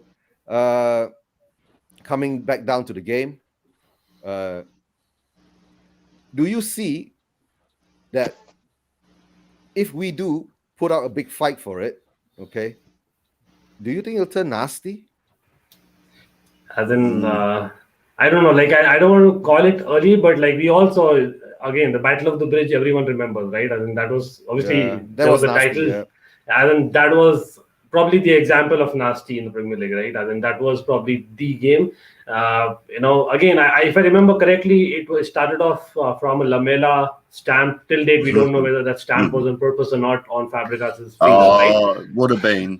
Of course it was. Of course. Like, I don't want to say it. Like, again, I am kind of outnumbered here, but yeah, that's what you read in between the lines. Yes, but so that's how things can start off, like Eugene mentioned, but. The fact is, like, what kind of players we have. It depends on the personnel as well. Chelsea were kind of, I think, we were criticized last couple of years. We have not won the Premier League. Why? Because we don't have that nastiness in us, that level. Cup competitions, we've done well. But now this season is different because I think with Lukaku coming back, a couple of players, growing, more experience. They definitely understand, and they probably wear blue all the time. Like they really feel what is it being a Chelsea player, right? I'm sure with Spurs also. I think with in the midfield especially, like Pierre Højbjerg, like this guy is something else. if this guy, really wants, he can turn it on. As in physically, I'm saying, right? As in things can happen, but again, knowing the fact that it's just the beginning of the season, I wouldn't see that level of thing happening on the pitch again. And hopefully we will get to see a good match after all. Like the big game that we had last was Liverpool, right? And the referee spoiled it. Like that's one request I have. I hope the referee doesn't spoil the game, because at the end of the day, with the crowd back, a derby, watching a derby, even someone who's watching a TV, for me, it's a different experience altogether than a referee spoiling it and it's 10 versus 11. So I don't want that to happen. So I rather watch a good game, and it should be a fierce contest, but not one with red cards. Yeah. Okay, Ankit, there's a we just question. had a Google, yeah. Yeah, Guguma's got a question for you. Random question. But how is Tuchel's man management style? Just curious, Guguma's asking. Of course, she's another continuation. I'm not quite sure yet that Nuno's is honestly, but that may just be my lack of knowledge. Okay, so I think what she's trying to say is that Tuchel's style compared with Nuno's style of man management, right? So how do you see your Tuchel managing your players at the moment? See, as in, Thomas Tuchel is already known to be a good man manager. That is what makes him different compared to Frank Lampard. Obviously, the technical nous is something that he has.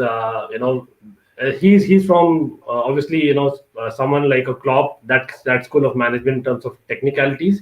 But in terms of man management, he's very different, because like a Klopp, for example, I'm just kind of putting a name here because he's German, and Tuchel has been in the similar kind of experience in the past. So a Klopp is someone who just puts an arm around the shoulder, and he wants more of passion from the team and from the crowd. But Tuchel is someone who is basically wants everyone to basically play a part, and he believes in teamwork no matter what.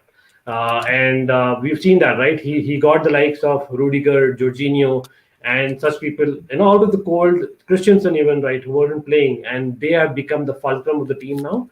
So definitely with Tuchel being there, I can see a lot of rotation happening. As in, I call him Tinkerman Tuchel, like in the past we called Ranieri. He's one of them, but with the better technical nows. Because again, Alonso playing, main part for most of the season last year as well. Like no one imagined that even. So Nuno, on the other hand, is someone as an outsider I see, he doesn't change the team much. Even Wolves team, he kept the team the same, the setup the same. He doesn't kind of experiment much, but in what he does, I think he's tactically very sound, and he puts a structure for his team. If I can maybe compare, I don't want to directly compare, no disrespect there, but I think maybe Rafa Benitez is someone who comes to mind with Nuno, that kind of man management, whereas Tuchel is a league of his own. He's a very different kind of person, but I would just hope that, again, when times are bad, how does he manage the team is something that I would like to see, but not right now for sure. I want the team to do well. Okay. If Chelsea loses to us today, right, would it be bad for you guys? Or will it just be a blip? Yeah, it's a good question. I don't know, like you guys, I'm sure you'll agree that it's going to be bad, right? But as in the larger scheme of things, it's a blip. But at the same time, I think this season is so close, right? We all know it's clear for everyone to see the top four, the quality in terms of the squad is something else. And that's, I'm talking about with no respect. Again, I think Man City, Liverpool, Manchester United, Chelsea have strengthened a lot.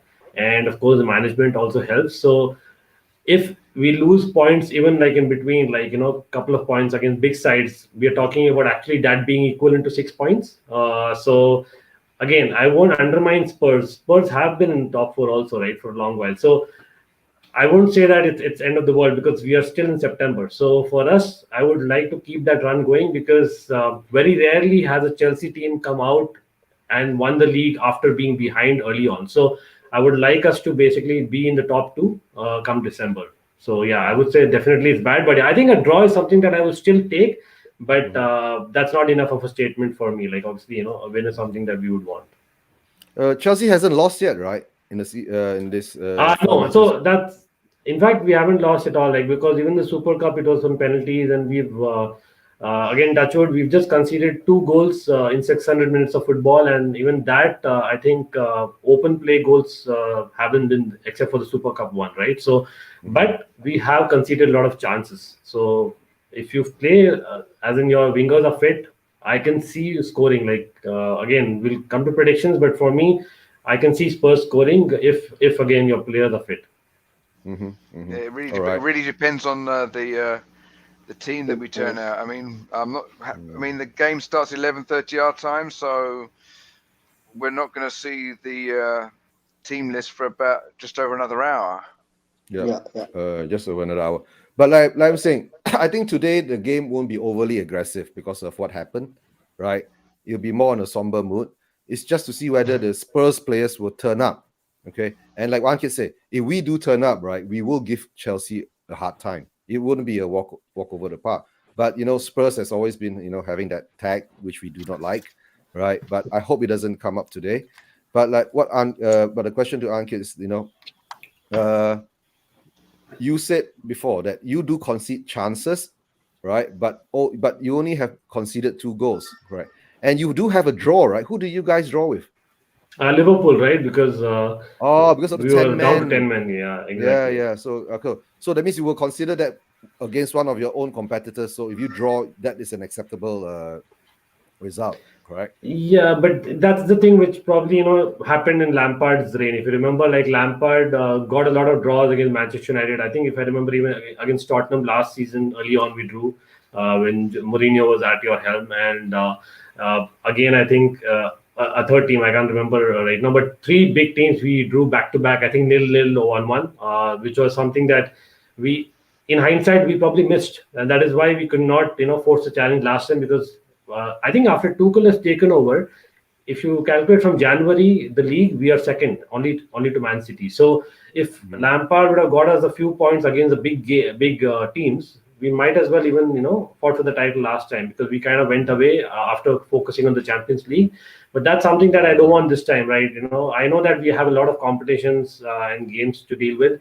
But I really want the Premier League, right? Again, like I might be sounding, very greedy here, but for us, like Premier League is something that as a fan I would really want us to focus on, and in terms of do really well and charge basically a title rush, right? So that's something that I want, and I'm sure like as a Spurs fan, like any one of you would say that I think if you're able to get and secure the top 4, I think that's probably the way to go in terms of Spurs going forward, right? And then I know cup competitions come and go, but at the end of the day, I don't know. Like again, like probably I'll throw to you guys. As in, I know Conference League is there, but would you rather take a Conference League trophy versus like a top 4? I'm assuming a Conference League trophy because of your history, but if not FA for Cup. that history, I think FA Cup. Okay, FA Cup. So every day of the week, FA Cup. Yeah, that's a good call, right? Yeah, because I take again, a Conference League. I take a Conference League. I take any cup or any trophy at the moment. Best Cup. I can get I that. think for right now, Audi Cup. Yeah. I'd take a cup win because we need to get that trophy. I would like to just get rid of all the empty trophy case banter and all that. But I think, I mean, long term for sustainability of the club is you have to be looking at top 4 because if you look at it, the clubs that are successful are the ones that continually finish top 4. The clubs that win the most cups are the ones that are top 4. So, I mean, it's kind of gets to be a bit of a chicken or the egg, right? Like, you want to be if you're a top 4 club every year, you have a much better chance of winning all those trophies and cups that we're talking about. So, but at the same time, if you win a trophy, you're probably good enough to compete for top 4 as well. So, yeah, but I still can't get it. Like having said that, like how on earth could Daniel Levy? Sorry, yeah. So what I was saying, like Daniel Levy, how could he even get rid of Jose Mourinho just 1 week before? Like that was something shocking. As I don't know, like I'm a huge Jose Mourinho fan. Like obviously with the history that he has with Chelsea, but for me, if he had played that cup final. You never know. Like with Mourinho, you never know. He has that in him. That winning mentality is something that you cannot just build overnight. Like that was crazy. Like So I get the fact. Like you'd want a cup win, but at the same time, I think probably getting maybe a League Cup win or a Conference League would be probably far more doable compared to say an FA Cup or a top four. So I get that as well. For us, we are dying for a cup. You understand? Ankit, 13 years we have not had a Sam's cup. T-shirt right? confirms it. Yeah. Well, So- we have to last time. yeah. We were definitely And, spoiled but- under Pochettino. But yeah, we were definitely spoiled. But the thing with Pochettino, right? He never went for the cups in the end of the day. That's why I was so disappointed with Pochettino. Yeah. He always brought us to the brink of the FA Cup or the League Cup, right?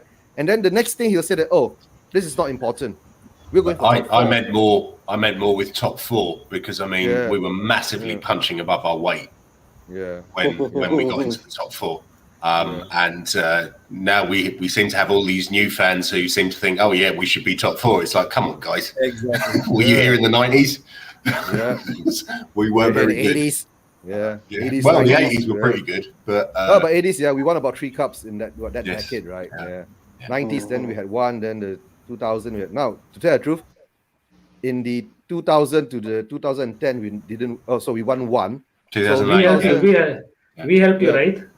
Yes, We thank you very much, Jonathan We Woodgate. won 3. Yeah. We won the But don't Cup. forget, Ankit, don't forget, we helped you last year, right? We I beat mean, Leicester. we've been helped Yeah, many yeah. times, but I must say, like, Yeah. that's a factor. Yeah. But yeah, I think Woodgate, I can never forget that. Like, I remember, like, that extra time goal. Like, Brilliant. I just hate to say it. Like, I hated it, but again, like, that is a historical moment for you. Like, I understand that, and he was a great player as well. Like, I have to say that you actually had a great bunch of players. It's just about, I think, Tottenham not sustaining that.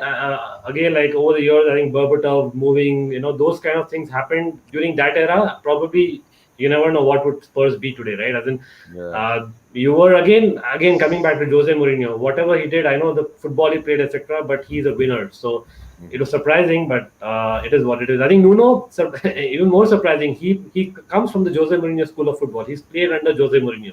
So that was a surprise appointment for me, but I can see him doing fairly well, but it'll take time. Okay. Well, we've had 3 cups. Hopefully, yeah.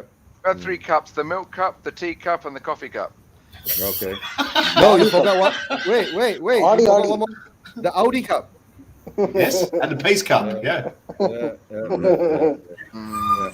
the thing is, like whatever has happened, I mean, football, like fans, even it doesn't matter whether we are Spurs fans, Chelsea fans, Arsenal fans, right? In the end of the day, we all love our club, right? We give our heart to the club. But sometimes, like for Chelsea fans, you don't feel it that much because after Roman bought you guys, Roman put his own money into the club to build the club, to buy the team that you need to get all the glory, right? But a lot of our fans, right, been stuck with the same owner for 20 years and not having that glory, right? But having such a beautiful stadium, having all the glory of the properties that we own, right? But not having enough cups. So in the end of the day, it comes down, your owner has done the correct thing in the way that you run your club. And I've been talking before the show started that, I think before you jumped on the show, how Chelsea do their business in football. They go out and buy a whole load of talented youngsters from the age of 15, 16, 17, develop them, sell them for 5 to 15 million pounds per player. If one season you can get rid of 10, you have already at least 100 million in your coffers. So if you do that, remember, then you guys got a ban. Transfer ban, right? After the transfer ban, you couldn't do any transfers for 2 or 3 transfer windows, 2 transfer windows. Yeah, it was initially 3, but reduced to 2 eventually. But we didn't anyway make signings, so it was 3. Yeah, eventually. So even during your last day of the transfer window that you guys got banned, right? You still got one player in because it was a pre-signing. Yeah, I think Pulisic earlier and Kovacic later. So yeah. Imagine that season, right? That transfer window, right? Did we get any players? No. We didn't get any players, right? So that shows the kind of owners we have. Yeah, we didn't get any players. But while you were doing this, you were selling the players, right? You saved up 200 to 300 million pounds because of the sale of the youth players into that 2-3 transfer windows. And you're spending the money now from last year onwards, when Lampard was in charge. You bought in Havertz, you bought in what else? Havertz, Werner, Ziyech, Mendy. Mendy and all that. So that means you're building forward. And now you come to this season, you've added one more player, two more players. Now it's Lukaku, the main guy, but Saul has come in as a loan, loan to buy. So but you just add another two more players. Yeah. So you are moving in the right direction in your progress of the football club, and of course getting the cups and all that, winning it along the way. And I'm sure at this time your owner is aiming at the Premier League title, because last season you already won the Champions League. So I guess this season that you guys will be going for a Premier League title, right? Yeah. Again, but as a fan, again, because I've seen Chelsea for over a couple of decades, the heartening thing for me is the fact that I know we had a ban, but so many youngsters coming through even in the first team, which is something that I know a couple of people had come in the past. Christensen was one, Ryan Bertrand was another, and before it was John Terry. Two next to Nathan Aki, but again they were let go, right? So now we have so many youngsters coming through together. Hopefully, this is something that we can build on. That's the next thing that I would also like to see as a Chelsea fan. I don't know, hopefully, the level of these youngsters are right up there. I think Reece James and Mason Mount are right, as in they are in the elite league, I would say. So they deserve to be there. Others, it's debatable, but hopefully we'll, as you said, we sometimes sell them for a profit and sometimes we buy them back, like Lukaku, right? As in Livramento is another player, like you must have seen in the game yesterday. You got Lukaku, but you wanted Kane. See, as in anyone wanted Kane. I have to agree that with Kane on paper was the best. But now that I've got Lukaku, again, hindsight is a beautiful thing, right? Lukaku has come. I see Lukaku fitting in better in Chelsea. The way that he's come back. I know he's been at Chelsea before, but he never got his chances. But just the way he plays and just his aura and everything, he has unfinished business. So he's himself much more motivated. I'm not saying Kane wouldn't have been. Kane wouldn't have come anyway. He loves Spurs, and if at all, I think City was the only team that he was considering, right? He wouldn't have considered any other team. But for me, Lukaku just loves Chelsea a lot more. So, and the fitment in terms of how we play. So for me, I would take him. But I hear that. Let's see how long Kane is going to stay, because now I can see actually Kane doing a Shearer for you guys. I don't know what you guys think. Do you see Kane staying for long? I'm just putting it out there. Okay. As long as he gets out of his mental funk, Are we talking about Charlie Kane's brother here? Mental funk. I'm not particularly happy with the bloke. Yeah. That's true. But what you're talking now is that, okay, since you talk about M City, right, Ankit, right, the whole Pep saga that's been going on, do you see anything in it? Well, in terms of the fans and everything, right? As in, honestly, it's no secret that Man City do not have enough fans on games, right? As in, they don't. As in, it's not today. It's been for years together. And of course, after the COVID world, prices have gone up. And Man City, I think, are among even Chelsea, I believe, Chelsea, Arsenal, Man City are among the clubs. In Spurs, so many fans are not able to afford that. So for him, actually, putting a plea to the fans is something, as in, I don't have any issues with that. At the end of the day, he's representing Man City. And if he wants his team to be even more motivated, and that's where the fans, and that's part of the business as well, as in, so be it. I don't know why our fans, so kind of, as in making it a big deal. It's not a big deal for me. More importantly, it's what Pep does on the pitch, because Pep has actually lost to us thrice in the last 3 months, lost to you guys. So for me, Pep needs to up it more in the big games. That is the big question. So maybe it's a way of maybe how Jose used to do, just diverting the main thing. Yeah, could Pep be sulking because he didn't get Kane? Yeah, possibly, maybe, because I think we all know that he showed his love for Aguero, but he did not love Aguero as much as he loved Kane. He wanted Kane. He'd be saying to Levy, stop, just sell him already. Yeah, and he's gutted. And not only Kane, don't forget, as in Ronaldo saga as well. What happened, right? As in him going to United in the nth moment, and the way it happened. I think Man City were left with nothing. At the end of the day, I know they have an awesome squad. We shouldn't be kind of criticizing too much, but the way Man City, deal with things Like I cannot understand, to be honest. Like, and Pep is not able to deal with it. Like a man manager, like we spoke about man management. I think probably a Jose Mourinho or maybe a Klopp for that matter. I don't want to be biased towards Tuchel here, but these are two names who probably would call a person and maybe make them more friendly and talk them over and call get them on. Pep has a great respect in footballing terms, but I think in terms of man management, he's not there compared to these guys. I'm just comparing here. Not personal enough, maybe, right? Yeah, a colder way of running things. Let me go through the comments a bit. Let's see. Okay, Guguma has got this thing. Yes, I remembered when Lukaku was first at Chelsea. Yeah, he had Drogba to poster on his wall. Yeah, he was always going to come back. Right, good point there, Guguma. Right, and let's see what's here. Kane needs to show commitment today as well. Yes, definitely. And Aaron is talking to Ricky Villa. Ha ha ha.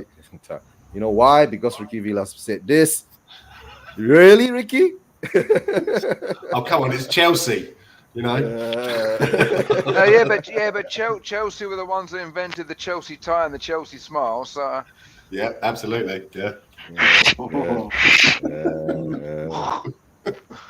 Yeah.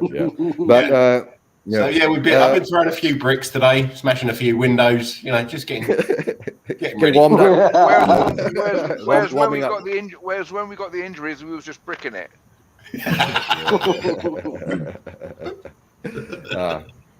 But sorry. Come down to it, right? The game is going to more or less kick off in another 2 hours' time. Of course, a lot of the home fans are actually on the way to the stadium, right? A lot of our YouTube and our friends on YouTube that do content and all that, they're on the way to the stadium. Scotty. Hi, Scotty's back. Yeah. So, in a way, the stadium's opening up, right? I think the stadium's opening up. I think it's giving a different effect to how the games are being played now. Do you see that, Ankit? That's why Pep is quite disappointed with the M City fans, is because Spurs packed stadium, Chelsea packed stadium, Liverpool packed stadium, Manchester United packed stadium, and then when you reach the Etihad, you're short of 5,000, 10,000 fans, right? Yeah, and yesterday they said what? Only half the stadium was full yesterday. Sorry, it was literally a library. Sorry. We have to stop. We have to stop Aaron because Jens getting trolled here. He's Amsterdamish. He's got to stop. Amsterdamish. Aaron, let's see what Aaron says here now. Amsterdamish takes on a whole new meaning when Jens is in town. Yeah. Yes. No comment. You don't know. No comment. Right? But Jens has been a very good boy nowadays. Jens has been a very good boy. Nowadays, recently, right? But Jens, you are still the last 5 minutes, yeah. Yeah, you're still a season ticket holder. Yes, I am. Yeah, that's why Jamie got your ticket, right? Yes, he did. Yeah. To go for this match, yeah. So so Jens couldn't. Jens is in a different Jamie. Are you in Amsterdam now? Yeah, just outside Amsterdam. Yeah. Yeah, he's in Amsterdam, so he's a season ticket holder. He's passed it on to one of our friends in the family of the YouTube Spurs family. That would explain the smog in Amsterdam.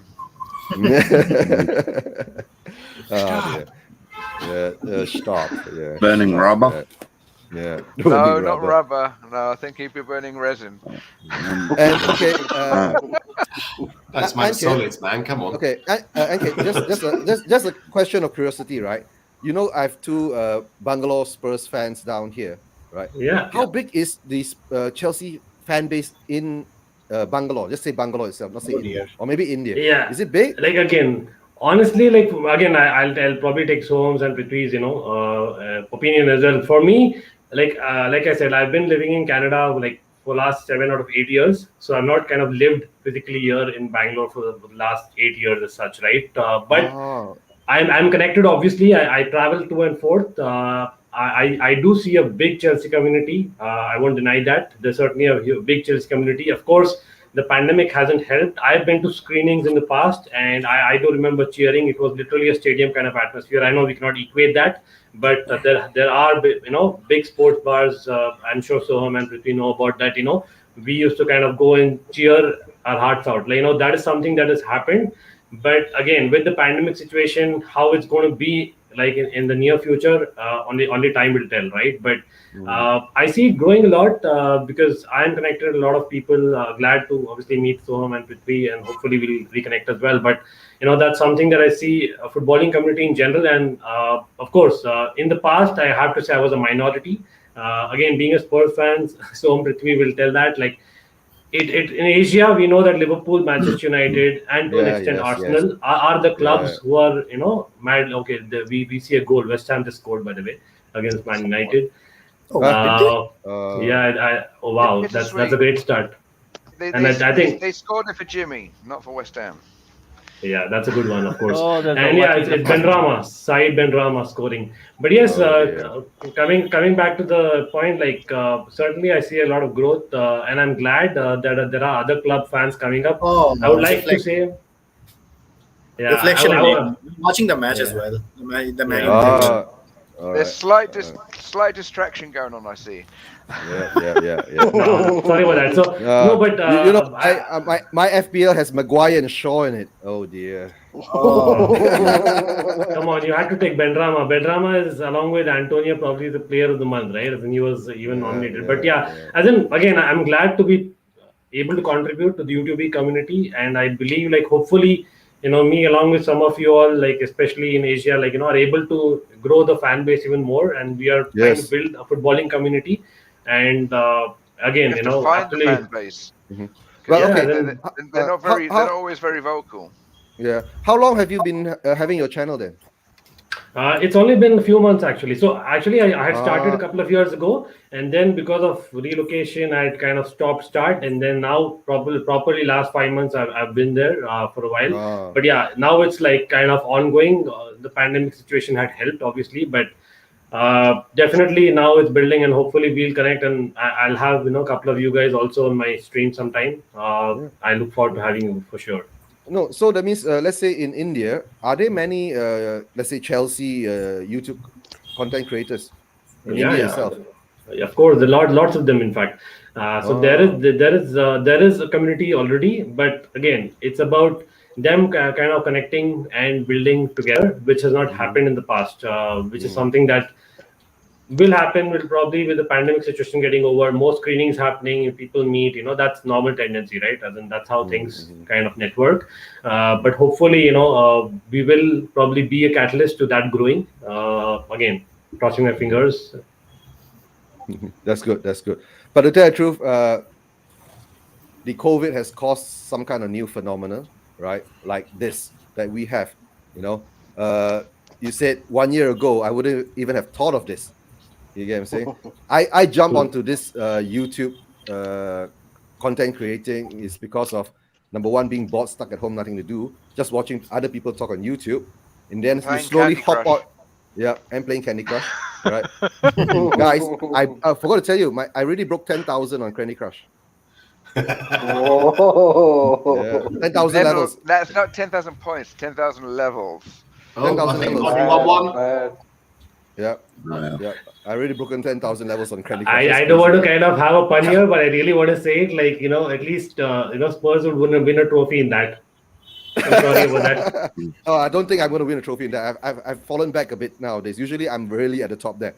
But I said, all of us getting together. I mean, to me, it doesn't matter whether you're a Spurs fan or whatever fan you are, a football fan that loves their club, right? In the heart, is a football fan. There's no definition of what kind of fan you are, right? We're all the same. Number one, we love football, all right? Number two, we love the game and the club, right? It doesn't matter what kind of clubs you come from. And it's good to have a healthy, inter-club communication that we can talk properly, civilly, right? Not shout at each other and, say a lot of nonsense and all that, which sometimes I think is done because to get the drama, to get the viewers, to get, your subscriptions, right? That's what I feel. But to me, what I feel is that I want to meet more people who love football. It doesn't matter which club you come from. That's why I love to do this. Man United. 1-1. Yeah. Ronaldo. They're back. Ronaldo. I got him as captain. Oh dear. This is going to be fun. But just what you were saying, Eugene, I mean, I completely agree as long as they're not Arsenal fans. I agree as well. They're irrelevant, right? Next week we are facing Arsenal, right? I know. Wow. And I told Jamie, right? If we don't win tonight, okay, I might have to do the watch along again for every game. Because when I was doing the watch along every game, when they were having it at the 9 o'clock timing, right? We won all the games. So Okay, I well, might have to go back to that again. in which case, if that happens, Cody has to shave his beard. You have to shave your hair. Oh no! I already made a bet with Will Stewart. I'm going to shave it later. Yeah. No, I've already made a bet with Will Take my Stewart. hat off and wait for the wind to change. No, I told Will Stewart that if we win the league this year, right, I'll shave my head bald. Right. And your eyebrows. No eyebrows, just my That's head. a bit harsh. Yes, Again, a goalkeeper error, right? I see a goalkeeper error again. Like, come on, Ronaldo is the lucky. Exactly. Yeah. No, but you don't take but if you don't take the shot, right, you don't make your luck. Yeah, true. Yeah, He's the you best have at to take that. the shot to make the luck. Yeah, he's the best. Eugene, that doesn't really work for Spurs. When we play against like the fourth choice Newcastle goalkeeper, and he'll turn into prime Oliver Kahn for the day and make 18 saves in a match. Yes. I say the same. Remember the Newcastle game from last season? My God. Yes. That was a few seasons ago, wasn't it? Tim Krul. Then there's a season Tim Krul a few seasons ago. My God, I think 20 shots on goal. Yeah. I think Tim Krul held the record for the most saves in a Premier League match, and that was against Spurs. Yep. Yeah, and that record was broken by Carl Darlow against us again last season. Yeah.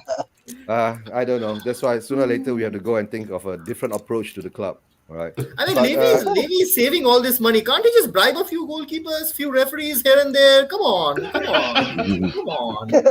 Come on. Levy will never bribe them, right? He will only bribe the people to buy the properties, not for the game.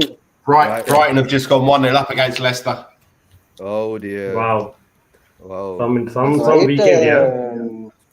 Yeah. Brighton have literally gone from underperforming their XG to massively overperforming their XG. If they keep going like this, they'll probably end up in top 4, and that worries me.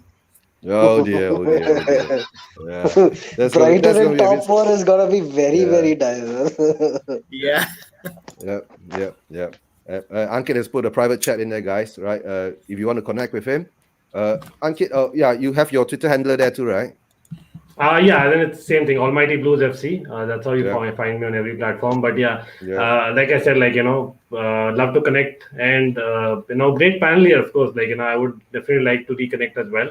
And then big deal is if we have a good game in terms of both of us being happy, and probably that'll be a draw. But either way, I think one of us is not going to be happy. If that's not the case, so let's see what happens. But certainly looking forward to it. Yeah. Ankit, if you do have to make a move or anything, if you're not free, just let me know, right? Because sometimes my stream goes on for hours. Oh yeah, I've been there. I've seen your stream, and I love. I have to say, for the people watching, I know you all are fans, but everyone, please smash that like. And Eugene, a great guy, he knows his stuff, and of course the panel. I've actually watched some of you already. A lot of times, I might not be very active in the chat, but certainly I love the channel, right? And hopefully the channel also grows from here. And like I said, we'll reconnect, and every one of you, great stuff. Yep. I'm having to say to Eugene, stop, my bum has gone numb.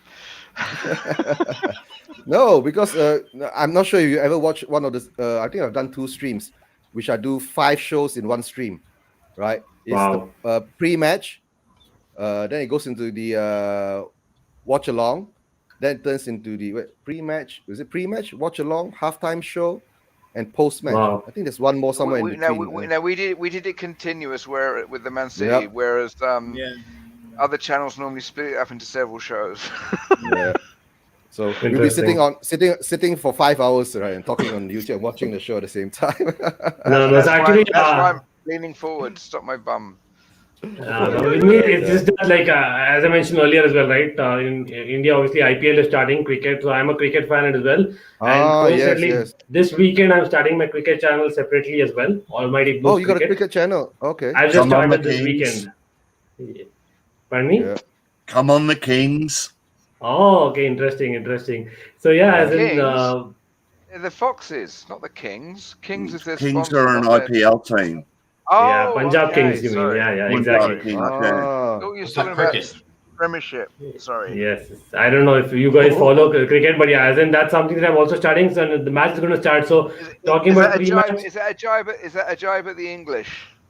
I don't know if you follow cricket. Not all of us follow to be honest, that's what even I was kind of getting the jibe from so long. Like people used to tell me, being in Canada, like you wouldn't follow cricket, right? As in, but the fact is, like, it's there in some of us from long ago. Like we all follow football from so long. It's always there, right? So I follow both the sports. So yeah, it's going to start. So I'm doing like a quick pre-match kind of recording right now.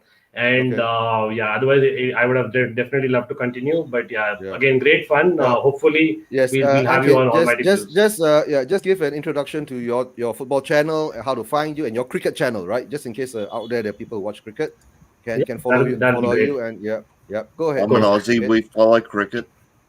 And that's fantastic to hear. Actually, I would love that. Anyway, so yeah, as in you can find me as Almighty Blues FC. I think you have the name there, Almighty Blues FC. That is how you find me on YouTube. It is a fan channel for everyone to see. That's for football. Yes, Almighty Blues FC is definitely core football channel. I do have a Chelsea biased content there, but I have, just like Eugene, like Eugene has seen, and of course, if you're invited. We all we all have bias of your own of club. course, That's normal. Yes, that's normal. correct. But on every show, I at least try to have at least one rival fan, and we have a discussion, and we do a lot of live streams as well as some trivia shows. I am believing a lot of things in history and Chelsea's history and football EPL history in general. So I try and cover these things in the trivia shows. And yes, I am an international soccer fan as well. I say soccer because I cover major FIFA tournaments. You was in Canada too long then. Exactly. Yeah, so that's what kind of brought me. Sorry, Scott. No, it's okay. I had you when you couldn't even get 5,000 at home back in the 80s. About it all the time. That's true. Yeah. But yeah, as in you can find me with Almighty Blues FC for YouTube as well as on Twitter, Instagram, Facebook. I'm active as Almighty Blues FC, and my cricket channel that I'm starting this weekend is separated now, and it's going to be called Almighty Blues Cricket. I am planning to cover more of Indian cricket there. That's why it's called Almighty Blues Cricket. But I am Bangalorean, so my club again will have a bias there. But yeah, that's about it. And again, great to have me on the channel and discuss and meet you all. Hopefully, we will meet again, and wish you all the best with Eugene. Yeah. Okay. Thanks for being on, and Kit. Right. And hopefully you enjoy yourself, and the guys are. Don't enjoy yourself too glad much to have because you. we want to get a point out of this game. Yeah. Enjoy yourself with the cricket. Yeah. Enjoy yourself with the cricket match. Yeah. I'll sync up with Sohn and Prithvi because that's something that being in Bangalore, hopefully we can sync up a little bit more. But certainly Eugene and the rest of the gang as well. Right. Thanks again. Okay. Take care. Get Ty on from AFTV. He'll give you some empty Pringles. Oh, dear. Interesting. Thanks, guys. Take care. Okay. Take care. Bye. Good stuff. All right. Now we can go really into the Spurs stuff. Now can we start slagging Chelsea? Now we can start slagging Chelsea. I mean, it's a cool guy, right? I mean, come to tell the truth, right? I mean, I like to do a lot of things like this is because we get the perspective of the other clubs and all that, right? But in the beginning, I thought we would just have 5 on the panel, not to be too intimidating, right? He did change the times a bit. So I was thinking that he would come on early, then you guys will come on later a bit. So, but since the times a bit changed, he was okay with it. But no, it's fun, right? It's fun. And we weren't like bullying him and all that. So it's okay. He seems like a nice fella for a Chelsea fan, Yeah. He's a nice fella. Don't worry, Ricky. I will only bring nice people on. I don't bring nasty people. Why did you invite me then? I thought you were a nice guy. Johnny said you were a nice guy. And to tell the truth, guys, the whole bunch of them are on the way to the stadium. If I'm not mistaken, if I give Brian Dago a call, they'll be in the pub or somewhere. If you give Johnny a Yep. call, they'll all be in a pub somewhere drinking, right? If I'm not mistaken. But I don't want to disturb them, right? Especially when doing a show and show. Hey, look at Brian. I think that Jens is polite because I've heard him go, stop it.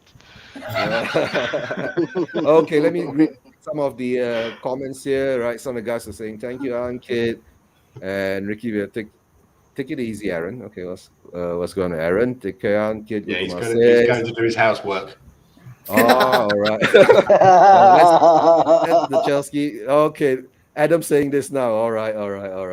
Yeah, Okay, the gloves are Ankit. off now. The gloves are off. Okay, Ankit, thanks for coming on. Right, we're taking our gloves off to bash Chelsea now.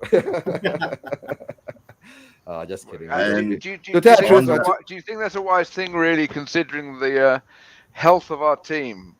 Yeah. No, guys, Have to tell a the truth, have a right? constructive debate. Yeah, to tell the truth, Not a mass debate. with Don't no, start. dear, don't start, Jamie. Well, at least Jamie's happier now, right? Because I was going to say this. I mean, with the passing of our legend, right? I think this game might trigger something in our team. Hopefully, right? The performance-wise and all that, I think they will have to bring it up 2 or 3 notches up. Especially for the homegrown players. I'd like to see a reaction from them at least. Yeah. Well, But I'm hoping, yes, Shane. hoping they're going to have the minute silence and all that. Of course they will, yeah. Yes, I'm Shane. going to call it a night as well. Okay, Shane. I can do Thanks it for now. having Look, me it's on. dark. Yeah, It's a night. all right.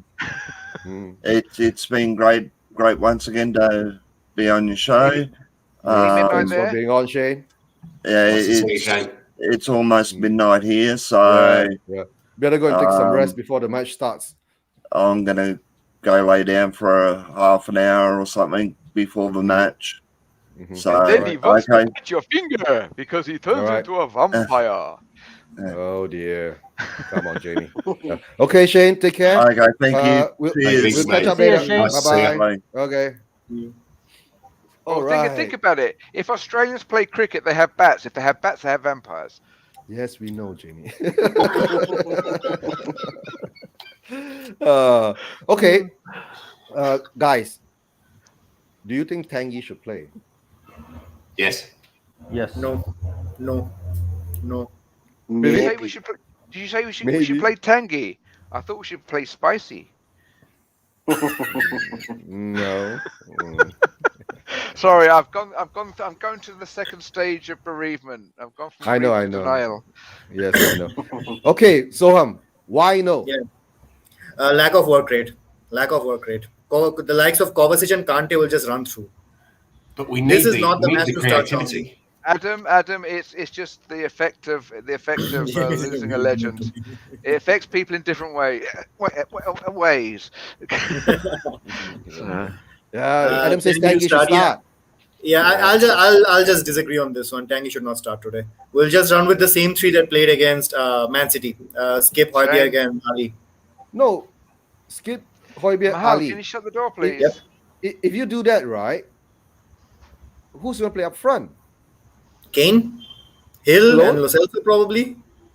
Kane, Hill, and Lo Celso. Okay, that's a good thing. Right? Yep. Does anyone know how long Bergwijn's out for?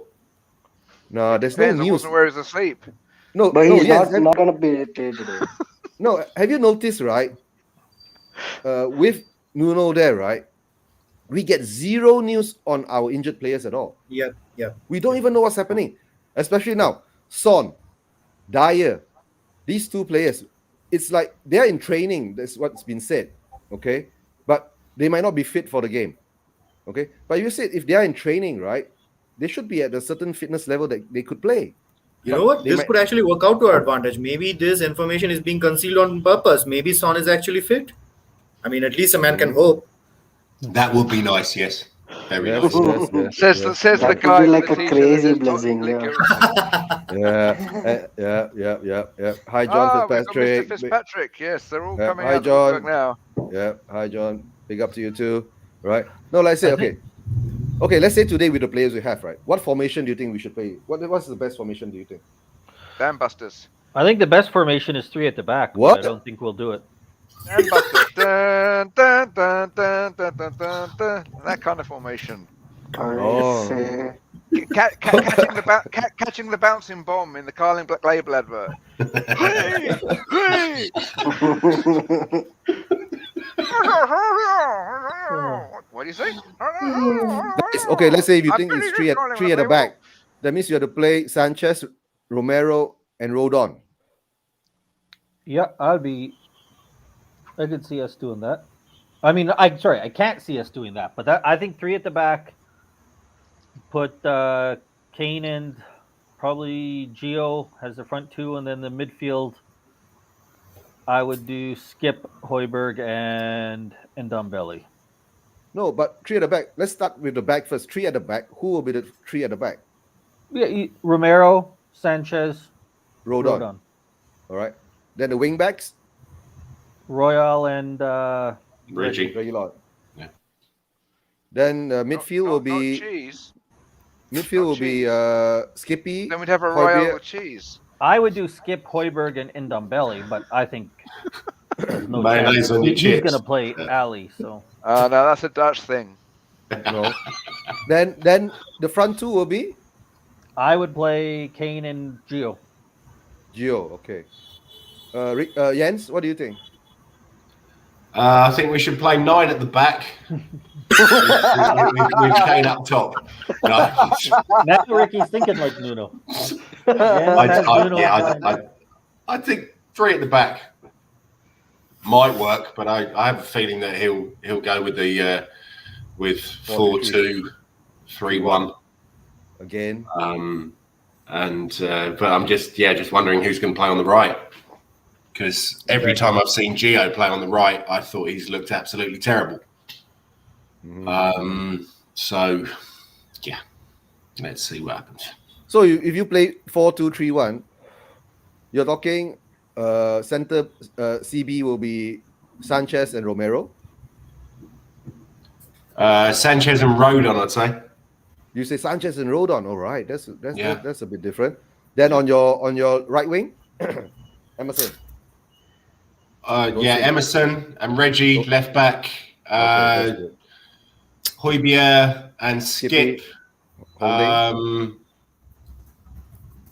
can't even remember who's fit for our forwards. So Kane up front, the three attacking midfielders. The 3 attacking midfielders most probably will be Hill, Gio, and Tanguy. Has Tanguy ever played on the right? Because I prefer to see Gio in the middle. Then somebody, could you push Gio onto the left or the right, or move Hill onto the right, put Gio on the left, Tanguy in the center? Yeah, that's possible because he could cut in then, couldn't he? So, both of them can cut in. So Soham, what do you think? Is that a good combination? Thing is, I would ideally like to have a 3 at the back, but I think Nuno's going to go with a 4. So if I was going to go with a 3 at the back, I think I would, like Jens and everyone else is saying, like Sanchez, Romero, and Rodon at the back, with Reggie and Emerson at the wing back positions. And the thing that I would probably change is, instead of like the usual, or like the 3-5-2 we are suggesting, I would probably have gone with like a 3-4-3, more like a 3-4-2-1-ish, like Chelsea sort of do. So in the middle 2, I would have Skip and Højbjerg, and in the 3-4-2, that 2 sort of attacking midfielders, I would have Delhi and Lo Celso, simply because of the fact that they cover a lot more ground than Ndombele, and we need players to run around today. And then up front Kane. But that's not going to happen. I think Nuno is going to go with a back 4.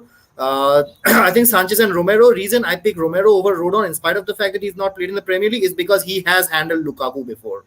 He has been in this area. He has dealt with Lukaku before. We need that sort of an experience today.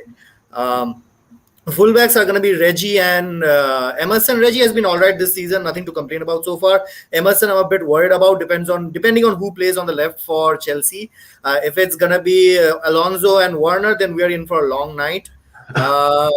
Hopefully both of them won't start. I mean, I know it's kind of funny that we are afraid of Werner of all people. I know the guy couldn't score to save his life, but the thing is that he makes really good runs behind the defense, and that's something that Emerson does not seem very comfortable dealing with yet. Anyway, so Emerson, Sanchez, Romero, and Reggie. That's my back 4. Middle, three in the middle again. Skip, Pierre, and Delhi. The same thing that we had against Man City. And Kane up front. That's a given. Now this is where the rest of the stuff gets tricky. Where do you play two wingers or do you play like a 4-4-2 diamond dish like you did against Crystal Palace? Honestly, if it was up to me, I would never like. I would like to see. I would like for us to complete because it was so poor against Crystal Palace. Like there was absolutely no creativity at all. There was no width, nothing when we played the diamond formation. I would like for us to never play that formation again. But since so many of our wingers are out, we might just have to do that for this match. So we might go diamond. As long as we're not playing wings in a diamond, ruby, sapphire, anything, I'm fine. I'm fine. We play any formation. Yeah, that's all right then. Yeah, Okay, but thing is, hold on, if we're guys. going a 4-2-3, we might just play Hill and Lo Celso at the wide positions. Yeah. Okay, just hold on. Let me bring on one more guest.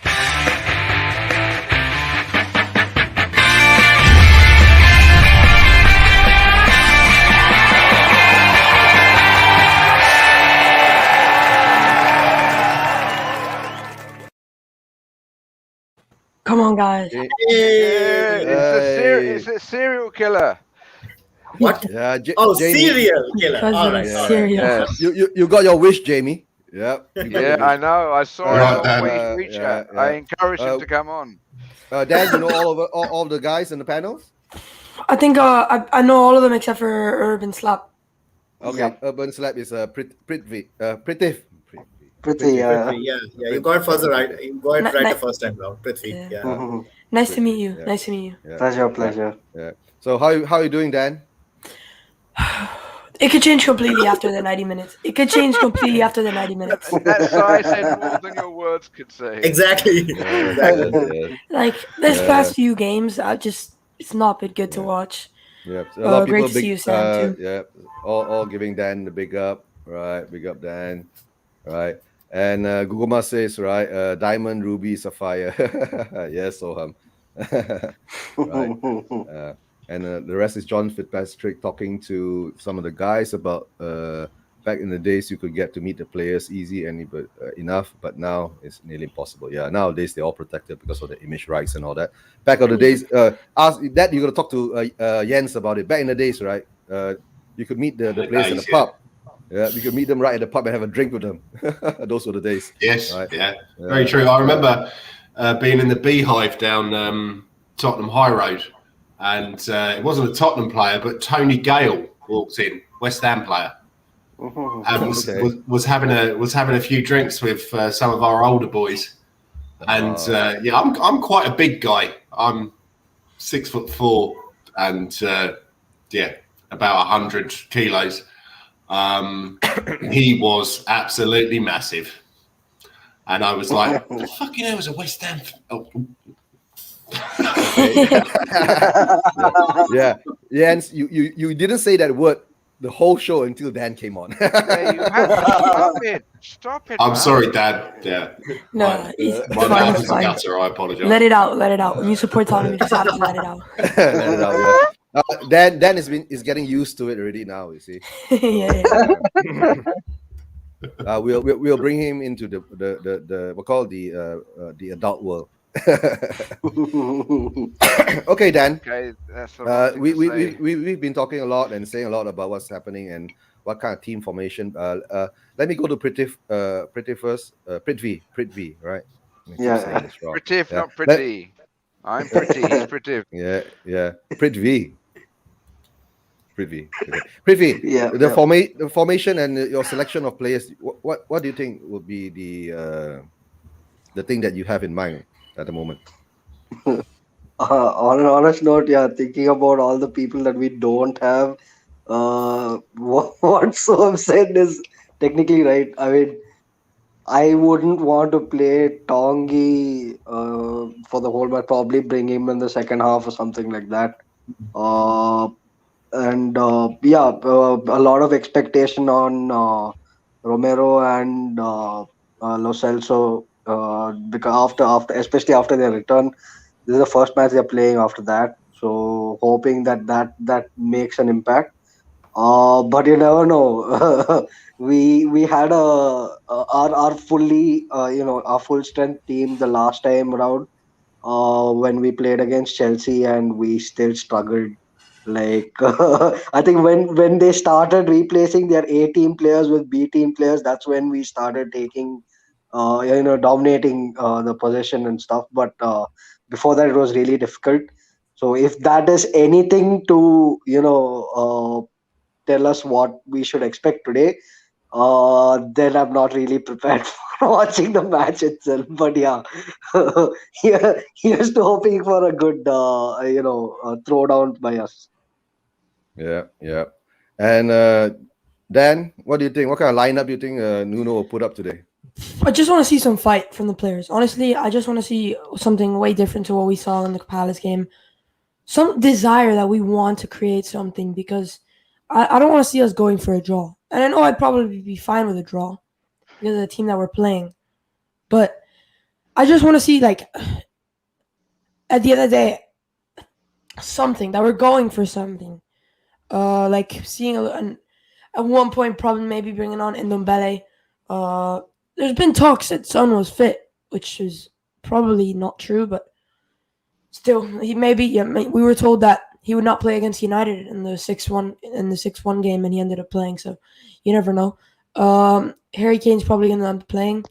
It's probably going to be like a battle between Kane and Lukaku. And I want to see Romero, because I think if there's anybody in our team that's going to be able to face up to Lukaku, it's going to be Romero. But I just want to see something. I just want to see us that we're going for it. It's not the fight. It's not the size of the dog in the fight. It's the size of the fight in the dog. And I want to see us. I want to see some passion with the players that are holding this white jersey, this lovely jersey, and like to do it in honor of the name of that great legend, Jamie Greaves. Mm-hmm. Right, correct. That's what I want to see. Yeah. In the end of the day, does anybody have any news on any predictive lineup or anything like that? Nothing's come through yet. Alistair Gold had one earlier, but I don't think it was with any information, because he had Mora, Dyer, Son playing, but I don't think it was because he had information that they were playing. It was just what he said, but I haven't seen anything. There's so much information about Greaves, right? It's all there was an article saying what team we should play, not what team we are playing. All right, but no, somehow or another, it's like our injury news is so mysterious nowadays. We do not know how what's going on with Son. We do not know what's going on with Dyer, right? We do not know what's going on with what happened to Mora, and of course with Bergwijn. Whether they will be starting or not, we do not even know, or whether they will be on the bench. You see, and if we don't have most of the players on the bench, right, that means when it comes to push and shove, we'll be having a lot of youth on the bench. If I see that, right? Danny's playing. Yeah, Dan is playing. Dan is in America, so he won't be playing. Right? I think Dan is going to get you some cereal, Jamie. Yeah, I think Dan is what time is? It's 10 a.m. in Miami now. He's probably going to get Cookie Crisp. Nothing interesting. Cookie Crisp. Yeah. Guys, with Daniel, are you still there, or he's stepped out? No. I'm back, but I was trying to fix a problem with my computer. My computer's actually on 2%, and it might die soon. Oh, your computer? You charge it? Have you plugged it in? Yeah, but this computer is really strange. It charges and then it doesn't stop. It doesn't start charging until it dies. Yeah. I'll be at least stay for 5 more minutes. Okay. No, because to tell the truth, also more or less, we'll be ending the show soon because it's already 2.5 hours. Most of us are going to get prepared for the match. I'm not doing a watch along, right? Because if I did a watch along, I'll be doing a 7-hour stream. That's crazy. I'm not going to do a 7-hour stream, right? But I did tell you guys, be prepared. If we lose tonight, okay, most probably I will have to do the Arsenal stream watch along, right, to keep up the mojo, because every watch along I've done, right, we've not lost. Okay. So do a watch along today. Oh no, not today. Today is planned. Not too long. I can't do that, right? But let's hope we win. If we win, Cody has to shave his beard, right? And I don't have to do the watch along for Arsenal game. So if we lose, right, Cody keeps his beard, and I have to go and do the watch along for the Arsenal. So if we do the watch along, I think Dan has lost his battery in his computer and all that.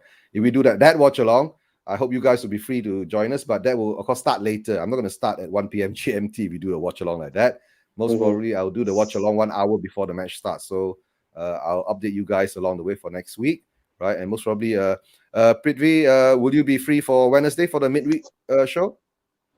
I gotta check a few things. No problem. But I'll Yeah, let you check know. out a few things and let me. I'll keep in touch with you on what Twitter, happened yeah. to Jamie on Twitter. Yeah, what happened to Jamie? Jamie's disappeared. Why he's I've done it deliberately to end the show with yeah. All right. our legend in full view. Yeah, and of course, guys, I will just put you in the back room for a while. We'll have a chat for a while behind the back. Prithvi, do you want to give a shout out to your channel, Bangalore Spurs? Sure, yeah. We have a weekly podcast that we post out on Bangalore Spurs in YouTube. And you can contact me on Urban Slap in Insta as well as Twitter. Okay, that's good. Scott, no channel yet, but let the people know how we find you. Yeah, usually just all over the comments and on a few different shows. That's the best way to find me. No, don't worry about my Twitter. I don't have anything. I've got a name Twitter, for your channel. I've got a name for your channel. So it can be Alberta's White, Alberta's Lily White. Alberta, yeah, yeah. You've been Alberta there, right? So okay. Okay, guys, I'll put you in the back room. I'll say all the thank yous to all the guys in the chats and all that, and I will see you later. All right, guys. Thanks for supporting Adam, Guguma, right, John Fitzpatrick, Sam. All right. Who else do we have? Guguma. Ricky Villa. Ricky Villa was on the show. He says he'll join us back. He says he'll join us back in an hour or so. Then we'll be gone.